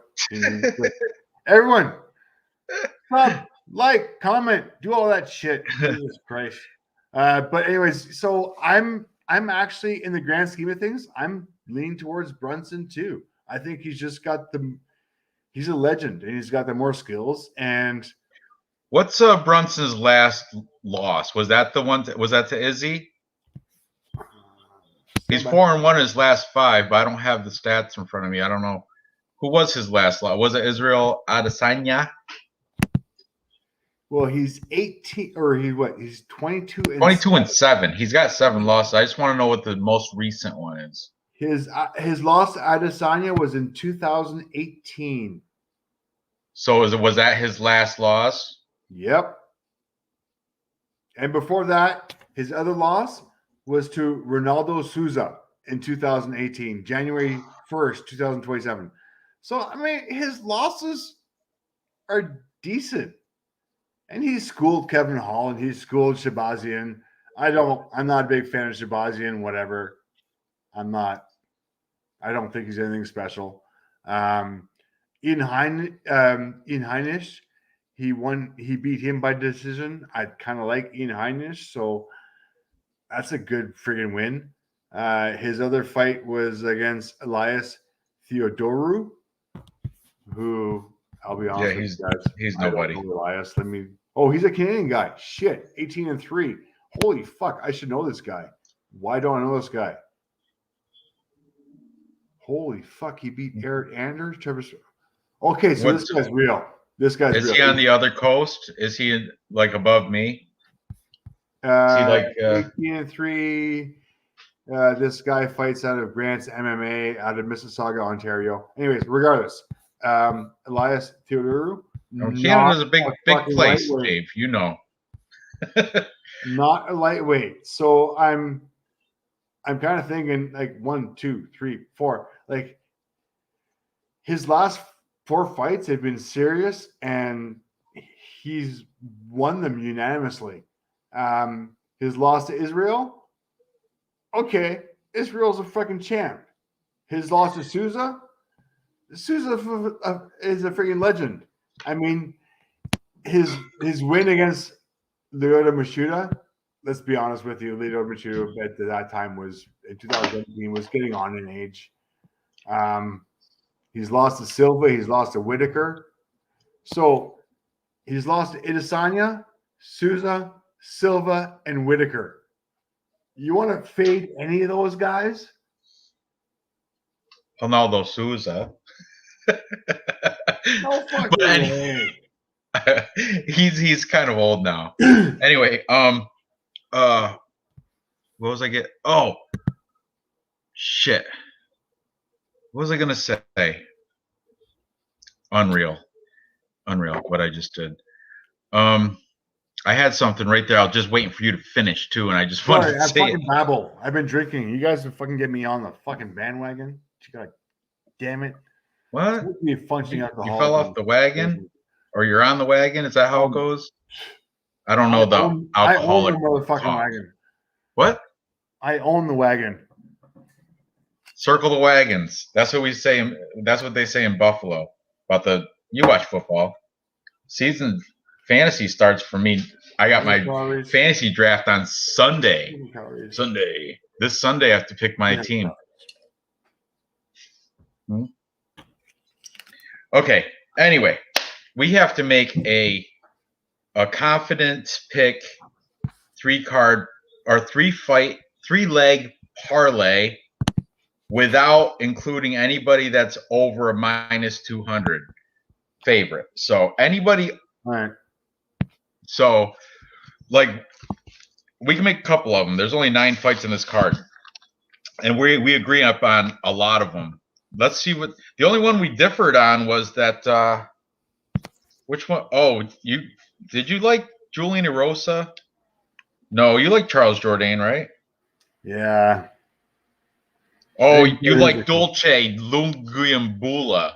Yes. That's the one. That's the only one I think we differ on, right? Is it really? No, you like David Zawada too, right? Did you take David Zawada or Morono? No, you leaned with Morono too.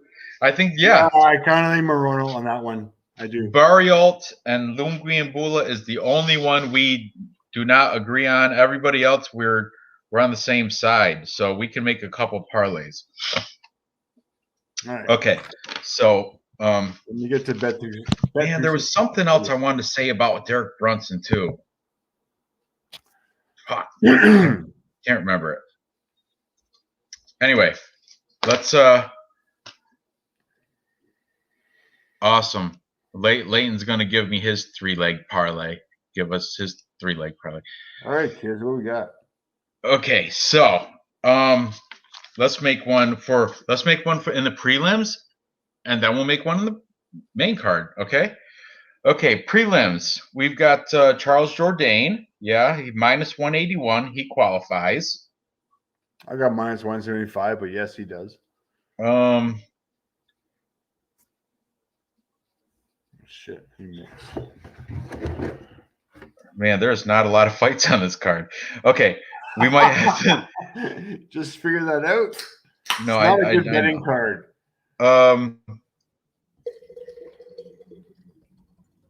We can go with Molly McCann, Meatball. I like her. I like her a lot. She's gonna win.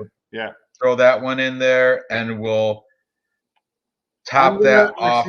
Put her in decision for plus 160. Really? What did I get her at? I put her. I got a bet on her too by decision, but it wasn't that. It was plus 125. That was earlier this week too. So I got Molly. Good for you. You got good points on that. By decision plus 160, and it's going to be a wrestle fest. And oh, look at here's Leighton's. I'm not taking Paddy or Till, but I got them in the UK parlay, which I already placed. But yeah, I got a feeling Vendramini is going to knock the hype train off the tracks. Let's put it that way. Big time. Big time. So let's see. I got Molly McCann. We got Charles Jourdain, and we'll throw in a Modestus Bukauskas in that. How's that? Okay. So those three parlayed together, 3-team parlay is plus 366. Okay, I'm sorry. Can you run that by me one more time? Okay, you're gonna put it in. You got your betting thing up. Oh fuck. Okay, hang on. Open it up. Okay, what we got? All right, Charles Jourdain to beat Julian Rosa. Okay, he's at minus 181 in my shit. I got minus 175. Oh, better for you. Molly McCann, Meatball. I got her at minus 118. You got her just as a win or just to win? Just to win. These 3-leg parlays, just wins. Can I pick her by decision? You could, but yeah, it'll better your parlay. I'm doing just straight a parlay, not method parlay. That's okay. What's the other one? Modestus Bukauskas. And I got him at minus 160. Stand by. Are we just doing for a win? Yeah. Okay. I'm gonna type it in here anyway. 3-leg parlay. And we got Jourdain at minus 180. Molly McCann, Meatball. She's minus 118. That's a nice price. And Bukauskas, the Lithuanian, the Baltic Gladiator.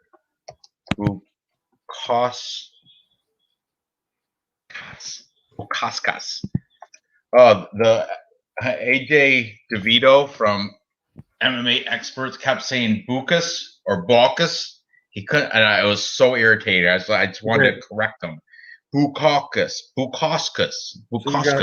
Bukakis, McCann, and who else?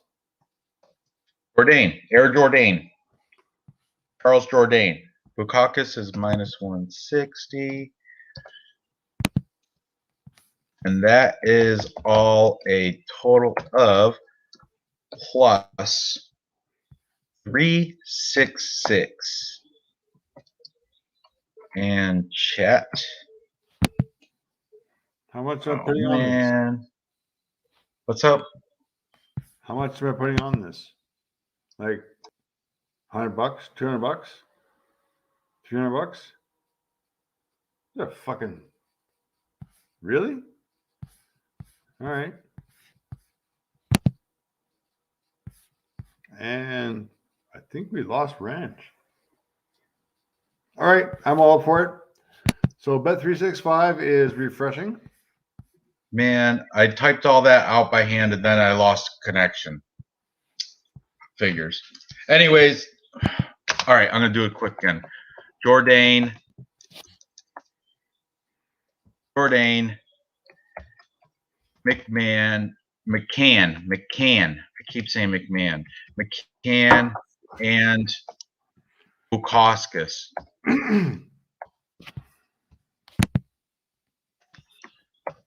Plus 366.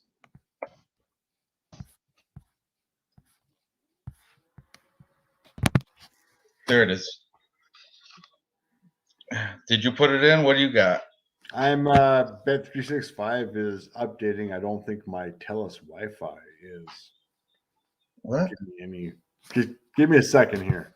Yeah, I understand. Mine's Bet365 weak to too. fucking log on. I'm like 2 rooms away from my router. So that's why I can't have too many windows open. I can't have Bet Online, YouTube, Tapology, and StreamYard. StreamYard takes a lot of this Wi-Fi, eats it up, eats a lot of the Wi-Fi up. I bet you it does. Okay. Place bet. So I got McCann, Jourdain, McCann, Bukakis.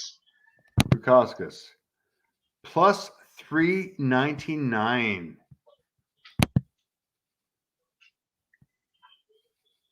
Oh, I'll put some money on that. 399, almost 400, huh? Good Yeah. for you. You have better odds than me. Bet365. That's all I got. And then next we will do. Well, this one's going to pay out nice. We got underdog, a plus money on here. Oh, I need to. Couple of them. Apparently, I didn't realize how many bets I had on already. Holy fuck, I've got a whole bunch of bets. Woo, boy. Look at this one. And we're going to, my second one. Okay.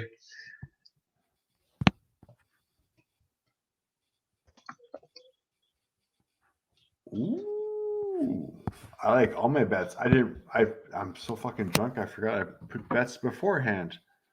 I make them all week. Like I said, every show I do, that's I know a that's parlay. the problem. So do I. So I make them as I. Plus, I like to catch early lines that before they shift. Some of these lines shift the wrong way. Just for you to know, over my previous betting that was placed a few days ago, I put $100 on Bukakis, and I might have put $500 on Brunson. Ow, that's ballsy. That's like that'd be 25 units for me. That 25 unit bet. Pays off at $12.50.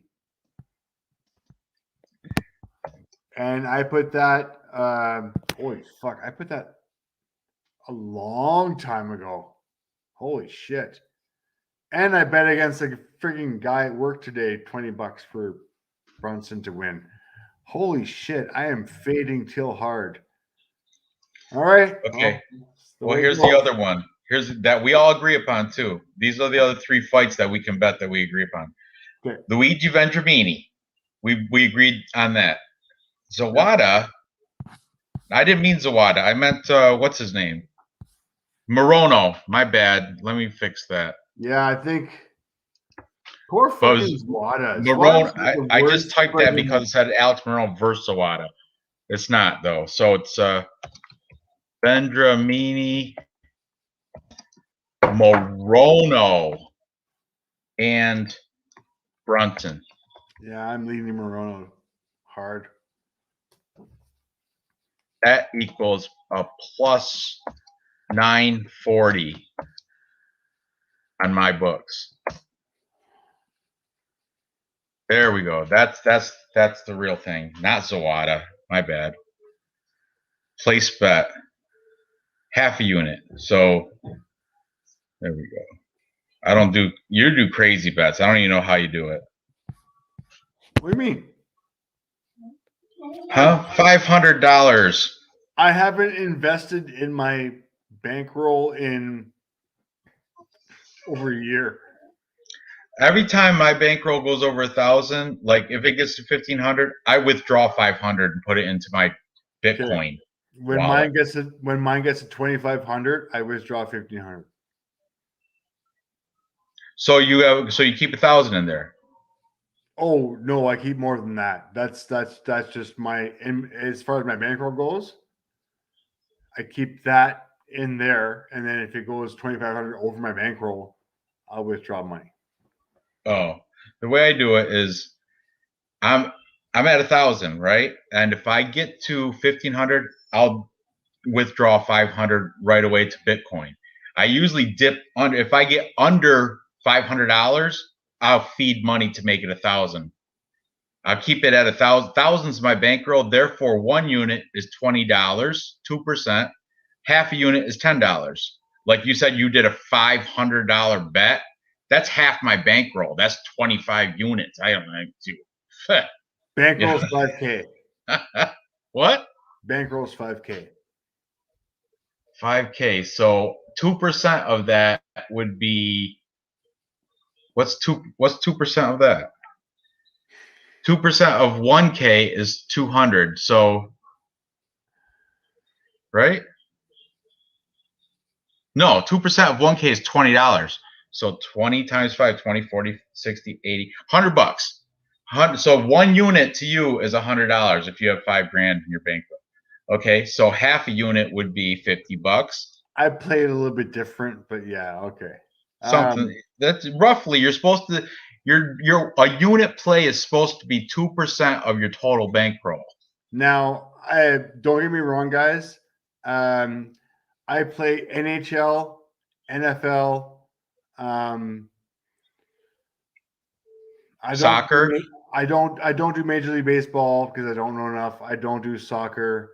I will do hockey. So between those, I will bet responsibly. Responsibly. When it comes to MMA, the fucking shit's out of the box, man. I will throw down whatever. I'm fucking horrible. I'm horrible. Thank God NBA paid for my MMA losses last 6 months. Thank God. And NHL. And I'm looking to NFL to pay for to support my MMA junkie habits. I'll tell you what I do. I have I'm in Patreon sites for what I got an MLB guy that gives picks. I'm on his Patreon. I pay him $25 a month. His name is, and he does soccer picks too. It's Reeecaaap Picks. He's got a YouTube station. Reeecaaap. I pay him $25 a month for baseball and soccer picks daily baseball and soccer picks. I'm a degenerate. I pay another guy named Perlo Wisdom, hockey and tennis. You know what? I logged on to his channel and he's a good hockey guy. He's got good insight. Absolutely. He's when I first started doing this, I didn't do UFC. I started with basketball and hockey, and that's when I started using his picks for hockey. But anyway, I'm friends with him. He's my boy. I got his phone number and all that. We text and all that. Anyway, Perlo Wisdom does Dude, by the tennis, way, hockey, and tennis, and he's good at picking tennis. I almost lit my Smirnoff bottle on. Well, that would have not been good. I know. Keep going. Keep going. Keep going. So I pay him his Patreon. I'm one of his patrons and I get his picks daily for hockey season's not in, so it's tennis right now. He covers all ATP, any AT and women's too. Women's, ATP, US Open, French Open, all tennis. And I play his tennis plays. I play Ricketts baseball, and I make my money back in like within, a week. I parlay all their picks and I throw them out there. They don't win all the time, but I make my $25 back and some every month. As for UFC, whole different ball game. I'm a patron to I want to say 8 different cappers, but they're all like Leighton $6 a month. That's nothing. You know what I mean? No. James Lynch, he's $20 a month, but I think I might knock it down a tier because he doesn't. I'm supposed to be able to. I can ask because he does all these interviews with all these UFC pros, fighters and stuff.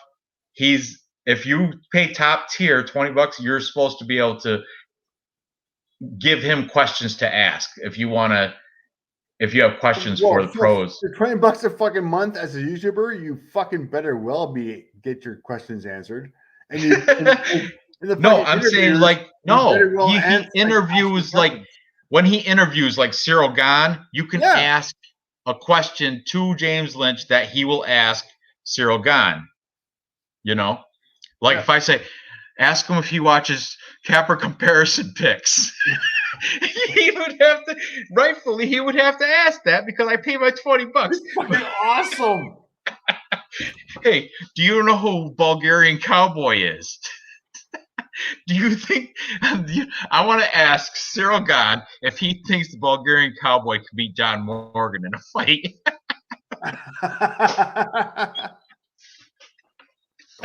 Is that still going on? Really? No, I don't know. Oh, man. I'm playing. Poor John. John's got to deal with all the fucking trolls on the internet. Yeah, poor guy. Anyways, regardless. Vlad, thinking of you. Hope your MRI goes well. Hope everything works out for you. Homie, let me know. Text me. You got my number. He'll be fine. He's healthy. I have no idea. Dude, the guy's in better shape than all of us. Granted, he's Bulgarian and he lives in Serbia, and he's got the Serbian diet. But motherfucker works out. His diet because he had that show where he showed John Morgan's diet versus my diet. You're right. You're right. He makes homemade chicken soup. He loves blueberries. He's got the whole fruit salad. Extra blueberry, my favorite blueberry. Shot, Vlad. Oh, I should get my little flag. I use mine as a back scratcher.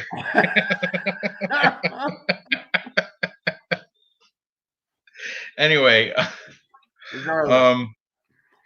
man, we went through all these fights. We made two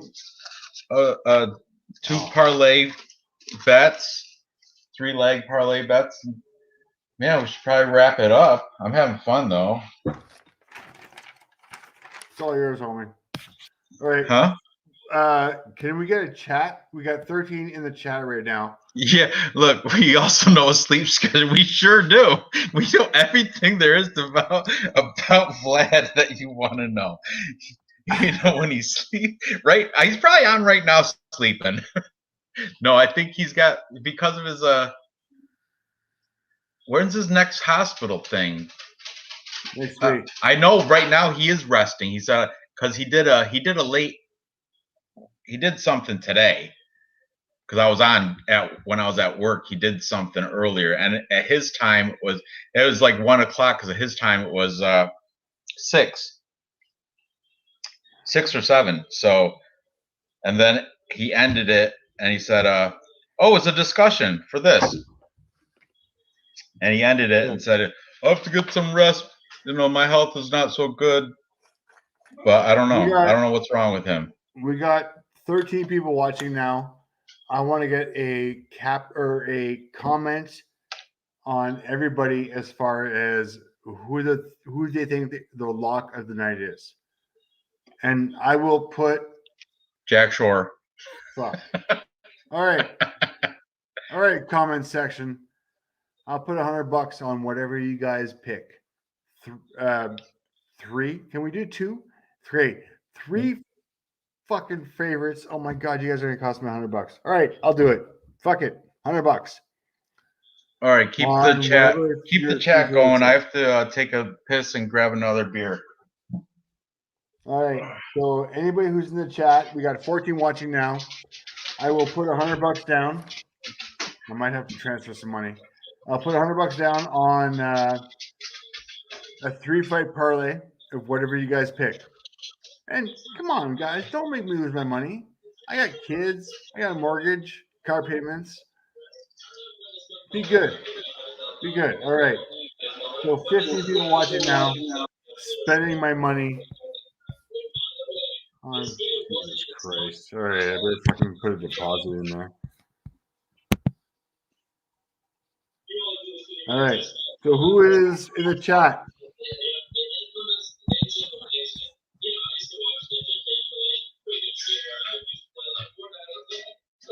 I need your 3 favorites.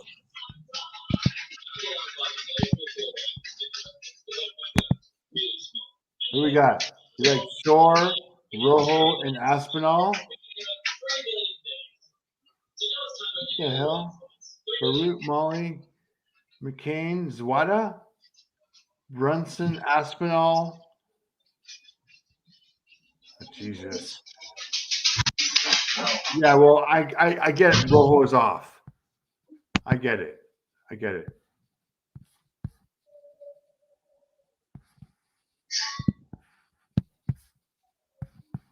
Apparently, I can't log in. The password is expired. Jesus Christ. Okay, I gotta spend some money here.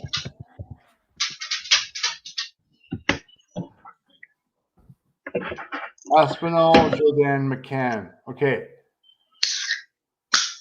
Aspinall, Jordan, Mccann. Holy shit, that's not bad. Fukin MMA.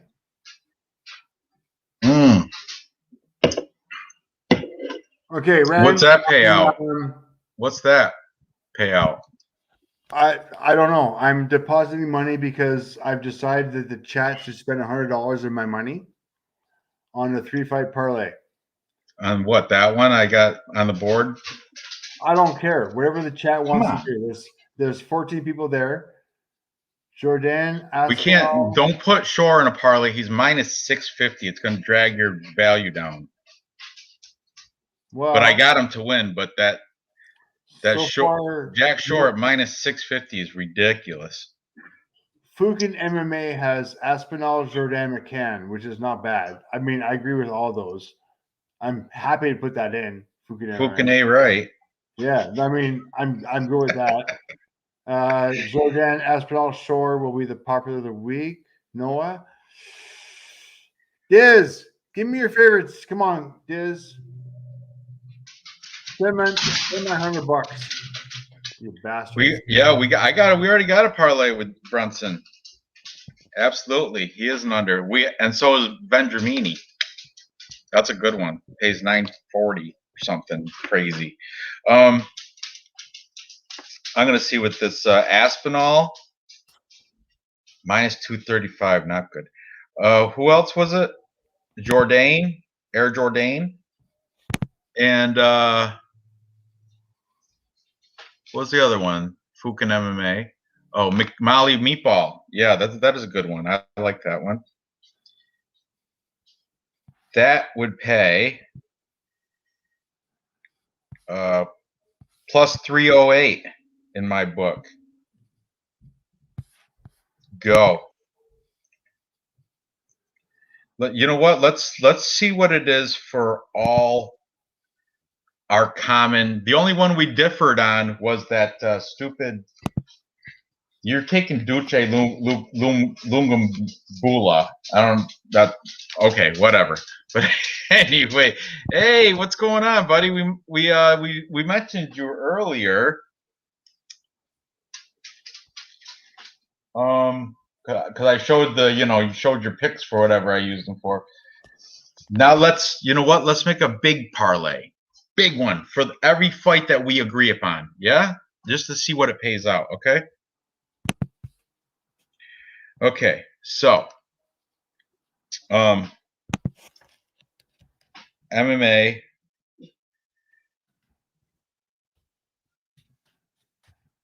UFC Vegas 36. Here we go. We got Charles Jourdain. Jack Shore, of course. I'll even throw him in on this because it's going to be a big one. Molly McCann. Luigi Vendramini. That's a nice value. Modestas Bukauskas. Alex Morono. Tom Aspinall. Derek Brunson. 8-fight parlay that these are all the fights that Dave and I agree upon.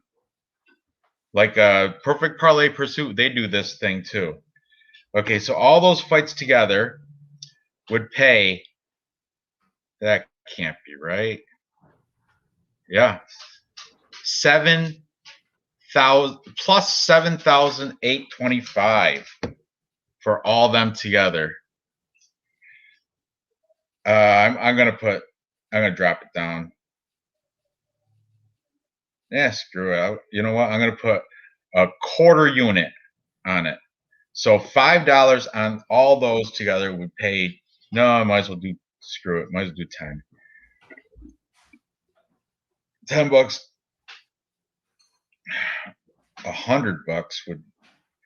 Yeah, $10. $10 pays $782.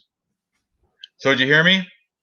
You didn't. Listen, all the 8 fights that we agree upon, if you play them all, it'll be a plus 7,825 would be the. So a $10 bet wins you $782. That's not so bad. That's pretty good. Yeah, I'm doing it. I'm feeling confident too. I like it. All those 8 fights we agree upon, I'm feeling. The more I drink, the better I feel about it. I don't know if it's a good thing or not. I don't know. I don't care. It's $10. I've spent more on scratch offs that are just a waste of time. There's not even a skill in scratch offs. No. Hey Dave, are you vaccinated? Did you get the vaccine? I am double vaccinated. Which one, Moderna or Pfizer? Both. Pfizer Both? first, Moderna second. Well, that's the first time I've heard that. What's your card say? Your vaccine card? I got Pfizer. Jesus Christ. Really? You want me to pull this shit out of my fucking wallet? Hang on a second. Well, it's supposed to say which one you got, and you got both. I can't read that. Just read it to me. It says both of them on there? So my first one was Pfizer. Wow, you're right. 21st. And my second one was Moderna on June 23rd. Fucking motherfucker is double vaccinated on all motherfucking counts. I can travel. Good deal. What's the Me big too. fucking deal? Seriously? Like polio. Fucking please, people, believe in science. But yes, Whatever. if you really want to know it, there's my vaccination card. Pfizer, Right. Moderna. I was just curious, Dave. You don't got to show off. Whatever. You guys really want to fucking deal with it? That's fine. There's my shit. You want to get political about it? I don't give a fuck. Like, if somebody told me, like, if I had tetanus, I would get a shot, and I would get a fucking problem solved. Yeah, I don't have a problem with vaccine. I got the vaccine. I'm off Pfizer. polio shot, whatever. I have believe stock science. in Pfizer and Moderna. I have stock in Pfizer and Moderna. Good. So, yeah. I just fucking made you money, motherfucker. You know, down in Mexico, they use AstraZeneca vaccines. Oh, Weird. you know what? Isn't that weird? Yeah, but In Bulgaria, they use a no-name brand. That's what that's what Vlad said. He's like, some no-name brand. Yeah, I'm like, I get it. I live in Canada where healthcare is free and all these shots are free and they're tested and they're like, whatever you guys want to do, I get it. You guys don't want to get vaccinated? Cool. You know what? I'm going to get vaccinated so that I don't get sick. That's all. yeah, I hear you. Done. I hear you. I was just curious. Just curious. It's a new thing. It's like polio. It's like Black Plague. It's like whatever the fuck it was. The bird flu, the SARS. There's a whole bunch of shit going on, man. You ain't have no idea how much it could come in the next day. You want some insider tennis picks? These just came in from my Patreon. So I told you I get free picks. I'm not free. I pay Patreon guys for picks. I just got U.S. Open picks. Fucking U.S. Open. What them. the fuck is the U.S. Open? Where's my pen? Hang on. Jesus Christ. I'm not ready for you yet. Okay, what do you got? This is hot stuff, man. This is stuff I pay for. I'm going to give to you a little extra because there's only 13 people in here. Okay, Berrettini versus Ivashka over. Take the over 37.5 games or whatever. Yeah. Over 47.5? Over 37.5. 37.5. Okay. Then there's somebody named Brooksby over Karatsev on the money line. Oh, I hope.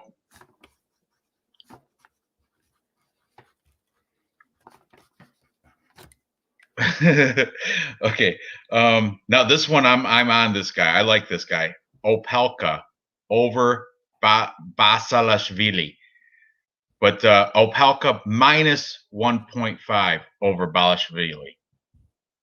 Okay. Then there's one here that okay, Shapovalov over or versus Harris. That's over 39.5. What are you doing? Relax. Okay. Monfils versus Sinner, over 37.5. And that same thing, Monfils plus 3.5 over Sinner. But I like Yannick Sinner. I think he's gonna. I wouldn't take that last bet personally. I'm not. I would exclude that. But the rest of them, good to go.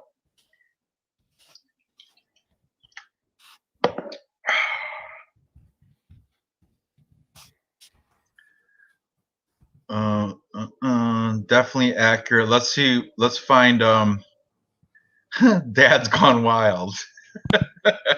Funny. Let's see what P does. He wants us to put. Oh, here it is. Morono, Aspinall. Martinez is not fighting anymore. P does. He dropped out, and that was a shitty pick, Martinez, because he would have definitely lost. He looked horrible at face-offs. Again, Martinez, no, not in it. Gone. He sucks. Oh, I've been drinking too much. Okay. So, yeah, you better make another one. Fuck sakes. What happens when you don't remember your fucking password to log in to deposit money? Oh, that sucks. My Coinbase, I had to secure my account, so now they won't let me deposit till like 24 hours. So not until I did it last night. So maybe I can do it now, but I know I couldn't earlier today. I couldn't deposit from Bitcoin because I had to re-secure my account or something. I don't know. It's all whatever. But thankfully, my bankroll in Bet Online had enough that I can still make all these bets. And I still got, if I want to, I can do a little slots later. Slots kill me, though.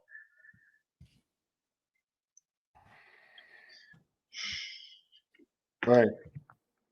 All right. We'll just wait for P. Diz's 3-leg parlay, and then we'll end this. Tomorrow's this starts early, and tomorrow's supposed to be day date with my wife. We're gonna go watch Chan Shung and the 10 Rings or whatever. What's it called? Shang-Chi, the Marvel movie. And the 10 Rings, what's it called? Look at that. What's that face you're making? You have no idea what I'm talking about? No idea. Yes, you are correct. Slots are crack whores. Man, they're so addictive. Especially if you win. Like I've hit on slots. I've hit like 1,500 before. I've hit 500. I've hit a couple 300s. I hit sometimes, but man, they are a money suck and just chasing that big victory, and just you see your bankroll just dwindling. Then I have to make it all back on UFC. Yeah. Okay. Take blackjack, MMA, and then your basic sports betting. Here we go. Here's P. Diz's. I'm gonna find out what that is for you, buddy. That parlay you got up there. Paddy the Baddie. Morono and Aspinall. You like Paddy, eh? Diz, really? You think Paddy's gonna sub him? The hype is on Paddy. I told you it could happen. Hype, eh? Man, I don't know about that. I just don't think he's gonna get it. I think I'm taking the Brazilian Italian stallion. Vendramini. I like saying his name too. Okay, we got who'd you say? Paddy Pimlet minus 152. Alex Morono is minus 119, and Tom Aspinall is minus 235. So all three of them in a parlay will pay plus 334. Not bad. Plus 334. Morono, Aspinall, Pimlet. So a $10 bet, half a unit for me would pay out 33. Not bad, but like I said, I already put a couple. I put Luigi Vendramini in a couple. That would be a hedge for me. That Paddy Pimlet. So Pimlet, Aspinall, Morono, plus 292. I had it at plus 330 something. Tapology though, I'm taking Vendramini. Tapology is going to be close between me and you because we only got that one fight we're off. So whoever wins that fight is probably going to win out of our Tapology contest. I'm going to change up some shit. I'm going to fuck you up. What about it? I got some insight here. Silky B makes a good point. You know what? If it goes to decision, Paddy will probably get it because of the hype, because of the judges, They want to feed the crowd what they want. Oh, fucking judges suck. Vegas, guys, everybody remember, Vegas, small ring. Bad judges. Really bad judges. Mm-hmm. All right. Well, anyway, that's true. It's not in London. Hit up that okay, guys. Join me on my picks. We'll see who wins who. Who knows? Ray Moran, Genie, Fisty McKicker Choke. Everyone who's joined on with this. Is Raymond Reddington in there? Yeah, he is in. Like good. The regulars are. I'm about to bounce back this week and take that. There's probably about like top spot. There's probably about three or four spots left. Get in there. Let me see your picks. Put them up against us. We're open. Yeah, anybody who's in the chat, it's free, Tapology. You find me or Dave. I think I'm Ranj Capper on there or something, or is it? Or Capper yeah, I think it's Ranj Capper. And BC Dave is BC Dave. So you can find us on there and get in our Tapology contest just for bragging rights. It's free. Why not? Payne Fight Picks. Invite me. I think he's on there already, isn't he? Payne Fight Picks? All right. I'll get on there. I'll go on the Tapology invite. I can do it right now. Yeah, do it right now. Jesus Christ. All right. Here Throw we him go. on there. What's your All oh shit. My dog's gotta go out. All right. So let's wrap this stream up. It's 11 o'clock here on the East Coast. Noah Mecca, my tap. Noah Mecca, like Mecca, the Mr. Arkansas's Mecca. Add these guys. You're right in there, right? All right. I'll get all in there. I'll add all these guys. Just post the stream on so I can get all these guys' names down. Yeah, we're still on. It's still on.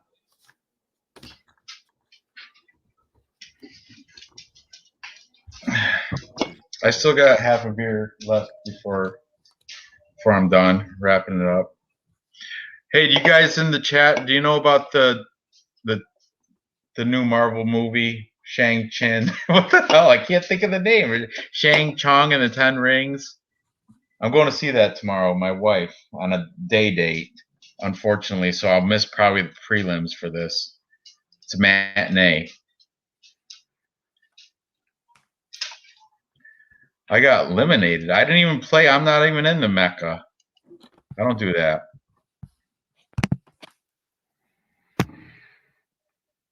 Okay. I will get to Noah Mecca. I will get to Noah Allen, which is Radio PPV. Diz, get yourself a Tapology account for crying out loud, pussy.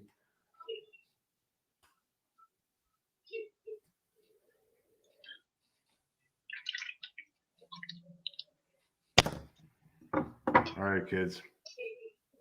All right. So you got Payne and Noah Mecca. I got them all.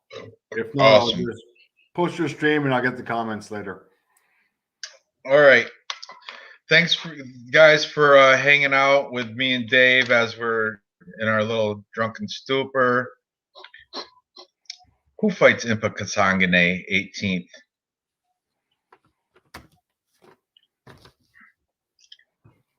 Oh, well, all right. Anyway, thanks for hanging out and man, what am I saying? Oh, be sure to leave a like, subscribe, comment, share, comment, all that good stuff.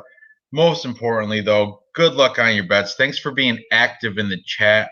We're going to try to do this every event that we can. You know, a lot of times Dave or I are busy.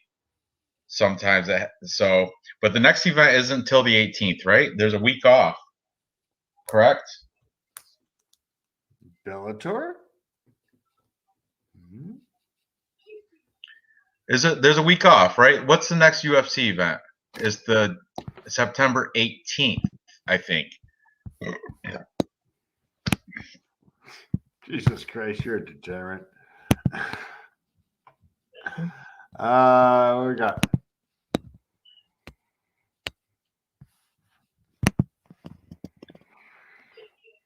Yeah, it was a week off. Smith versus Span, September 18th. Volkanovski versus Ortega. Yeah, that's the guys the tough guy, the Ultimate Fighting coaches. Yep. So that's the 25th of September. That's your boy too, Ortega. Isn't he your man crush? Volkanovski's like a midget, like the plane. Ortega's gonna fucking Okay, whatever. We'll talk about that later. And then after Santos versus Walker. I think Volkanovski should have lost to Max Holloway. I think that was a robbery. You want to know talk what? about Volkanovski?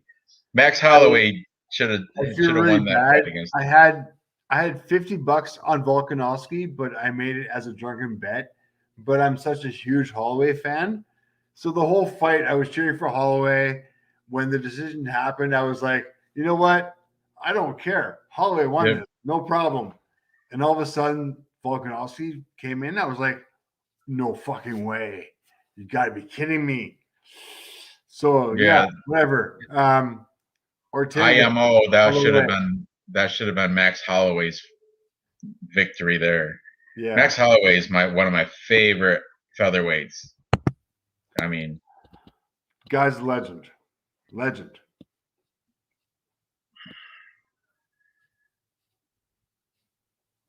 most of Volk's strikes were leg kicks.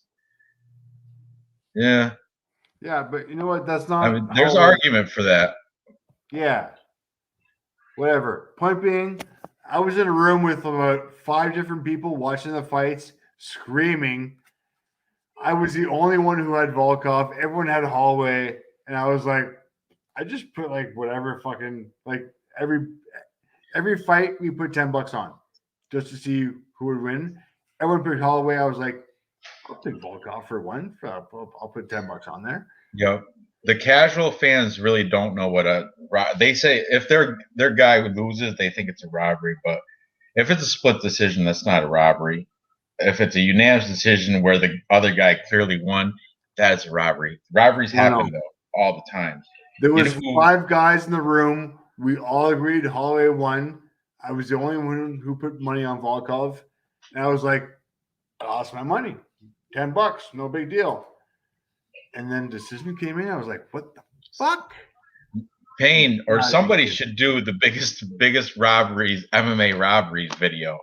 I would watch it. Totally. For real. I'm just saying. Somebody like Payne or E-Money, somebody that does those types of videos. Somebody who doesn't have a day job. Yeah. Sorry. Yeah, for real. My day job. I do this stuff during when I'm supposed to be doing my day job. That's when I'm watching all these videos and writing down their picks and everything. I know, right? I'm acting like I'm at work right now.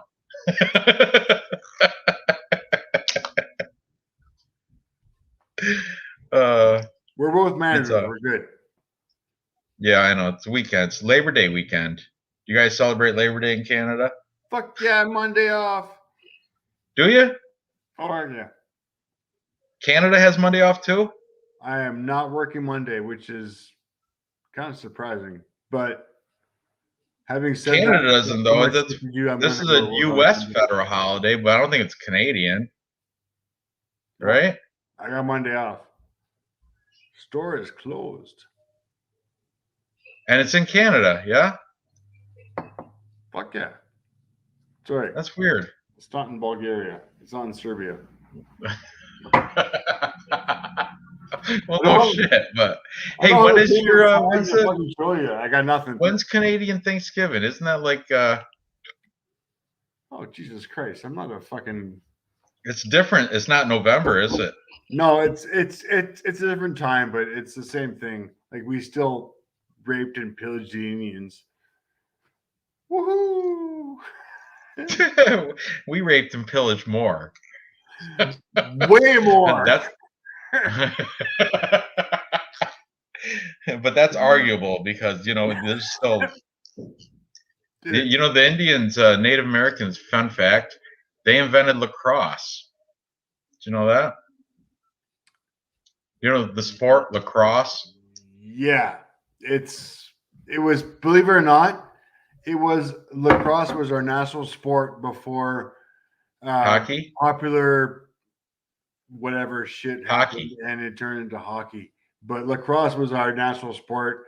It was taught in all of our high schools, and the history of the Amerindians playing lacrosse was a big thing. Yeah. I met a guy a Canadian guy that came to Albany in New York State where I live. And I was talking to him. I forgot where I was. It was like on a bus or some shit. And I was like, "What brings you to Albany?" And he was like, "Knee surgery." I'm like, "Well, I thought you had socialist healthcare in Canada." He's like, "Yeah, but I don't have. I'm on a waiting list." And he's like, "It took me 3 months just to get the knee looked at. For a surgery, it takes like." He's like, "A year. You're on a waiting list for a year." So I want my knee fixed now. That's the difference between socialist healthcare and healthcare in America. He comes here to get his shit fixed now rather than being on a list where you have to wait a year. Just saying. So having said that, I've had broken ankles, broken knees, cracked vertebrae, broken legs, broken. Jesus Christ, I'm a fucking mess. I have everything. And they took care of you quick? You weren't on like a list or anything? Within the fucking day. Shit needs to be done. It was done. I was Carleton University's first back specialist or first back fucking patient when back in the days, back in the 1992s. Yeah. That's when I graduated high school, 92. I graduated in 94, and I know that I crushed my back during a whatever. But yeah, I have never had any fucking problems. I've had numerous surgeries. I'm the fucking guy who used to put like when I was a kid, put the like Superman cape and jump off the roof. Yeah, that was what I did. Dumb motherfucker. Nurses had my file. And fucking like when I fucking came in, they were like, "Oh, concussion, Dave. Oh yeah, concussion. We got you. All right, whatever." So I mean, I got nothing to say, man. I got nothing bad to say. Plus, good. I'm glad. I like to hear other opinions. I remember meeting that guy from Canada. He said he was coming down to get surgery on his knee because he was on a waiting list in Canada. No, having said that, I mean, if I was in some serious fucking issues and I needed some shit done, fucking motherfucking Mayo Clinic, let's go. Here's some cash. Oh yeah, see, that's how you paid. You threw some cash around. But I mean, if that's what you really need to do, if it's serious, I mean, my ex is going through cancer therapy and shit like that. But I mean, we're doing pretty good. Like, it's good. I got no issues, no problem, no complaints. If it was something that was, serious, okay, maybe I need to go to the Mayo Clinic and pay some cash. I got travel insurance. Sorry, TD. All right, man. I'm gonna end this stream. Please do. Yeah, you're drunk talking now. Look at you. All right. Thanks, guys, for hanging out and tuning in. Good luck on all your bets tomorrow. I unfortunately will not be in Vlad's chat room like I usually am. I will try to maybe tune in for the main event, but the prelims, I have a day date with my wife, lunch, and that movie Shang Chung and the 10 Rings or something.